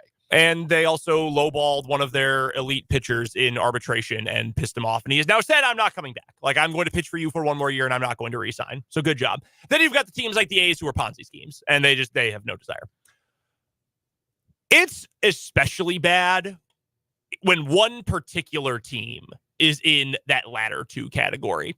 And that is the New York Yankees. And I'm not trying to say we need the Yankees to be good. In fact, it's funny when they're bad because their fans freak out. But when you think of the New York Yankees, what do you think of? You think of extravagant spending, and we're going to buy our championships. The New York Yankees are now much more like the Milwaukee Brewers than they are the Dodgers, or they are the Rangers, who are saying, yeah, $600 million for players, sure, who cares? Want to go win. Okay, sweet. And it worked. It worked. The Dodgers have added a bunch of players. The Braves are a little bit different, but they gave Matt Olson a huge contract. They've been willing to do that. The Cubs sound like they're willing to do that going forward. The New York Yankees have you could buy every player you wanted with that team. And their general manager and their owner, Brian Cashman and Hal Steinbrenner today, went out of their way to not only say, if you're Brian Cashman, like brag about the fact they have the smallest analytics department in their division, but for Hal Steinbrenner to essentially like cry poor today during his press conference. It's embarrassing. This is like the pinnacle of the evil empire who could just buy whatever they want. Yeah. And now they're too cheap? Are you kidding? Yeah. This would never have happened if George Steinbrenner were still alive. And he's turning over in his grave. That's for sure. He's looking up at his boys, just absolutely furious at what they have allowed the Yankees to become. Because if there was anything you could count on for the Yankees, even when it didn't go well for like the entire 1980s, they were going to go and get some players. Yep. If they weren't winning, they were going to go and they were going to spend some money and they were going to go try and put the most competitive team they could on the field. And now the Yankees are saying, I don't know if we really want to get, I don't know if we can do Shohei Ohtani. That's a little rich for our blood. Man, George Steinbrenner already would have had Ohtani signed. Oh, yeah, that would have been a done deal. Yes. Would have been done deal. What do you need? We're trying to win championships here. 27 rings, bro. Mike Xciza from CBS Sports Major League Baseball coverage tweeted earlier today, words don't really matter, actions do, but it feels like the Yankees press conferences were designed specifically to enrage their fan base. Like, that is to me as symptomatic of anything of how bad of a spot baseball ownership is in. 20 years that ago, team won't spend. Yeah, 20 years ago, it was an arms race between the Red Sox and the Yankees, right? Mhm. And in the last 3 years, we've had the Red Sox trade Mookie Betts, one of the best players they've ever had, so that they wouldn't hit the luxury tax threshold. And now we have the Yankees crying poor. Like, I don't know how you can say that's good for baseball. It's not. There's no argument you can make. Not a single one. We do if you get to one final break. We got the final word coming up after this on 580 Sports Talk.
All right, Dan, let's wrap up 580 Sports Talk with a quick final word.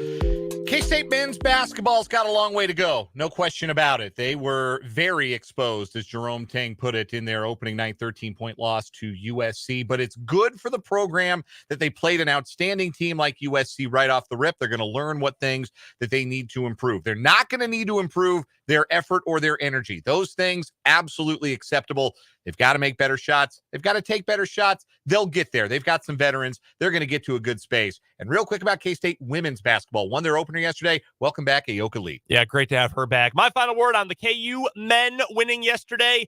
Not a whole lot you can learn taking on an outmatched, undermanned, undersized North Carolina Central team. In a lot of these games, you're just going to see KU feed Hunter Dickinson until they get bored and want to try to run some other actions against a practice in. That's not an insult. That's just the way it is. KU cruised. I don't think we learned anything about the Jayhawks last night, but it was positive to see Kevin McCullough still shoot the ball well. Nick Timberlake got in a rhythm, which KU desperately needs, and I'm definitely very tempted by what Johnny Furphy had to offer in his first action with KU. That does it for 580 Sports Talk today. We are back tomorrow from 2 until 6. For Jake LeBon, for Dan Lucero, I'm scratchy voiced Brendan Dworzynski. Don't forget to check out the podcast, check out the YouTube, and we'll check you out tomorrow at 2 o'clock right here on 580 WIBW.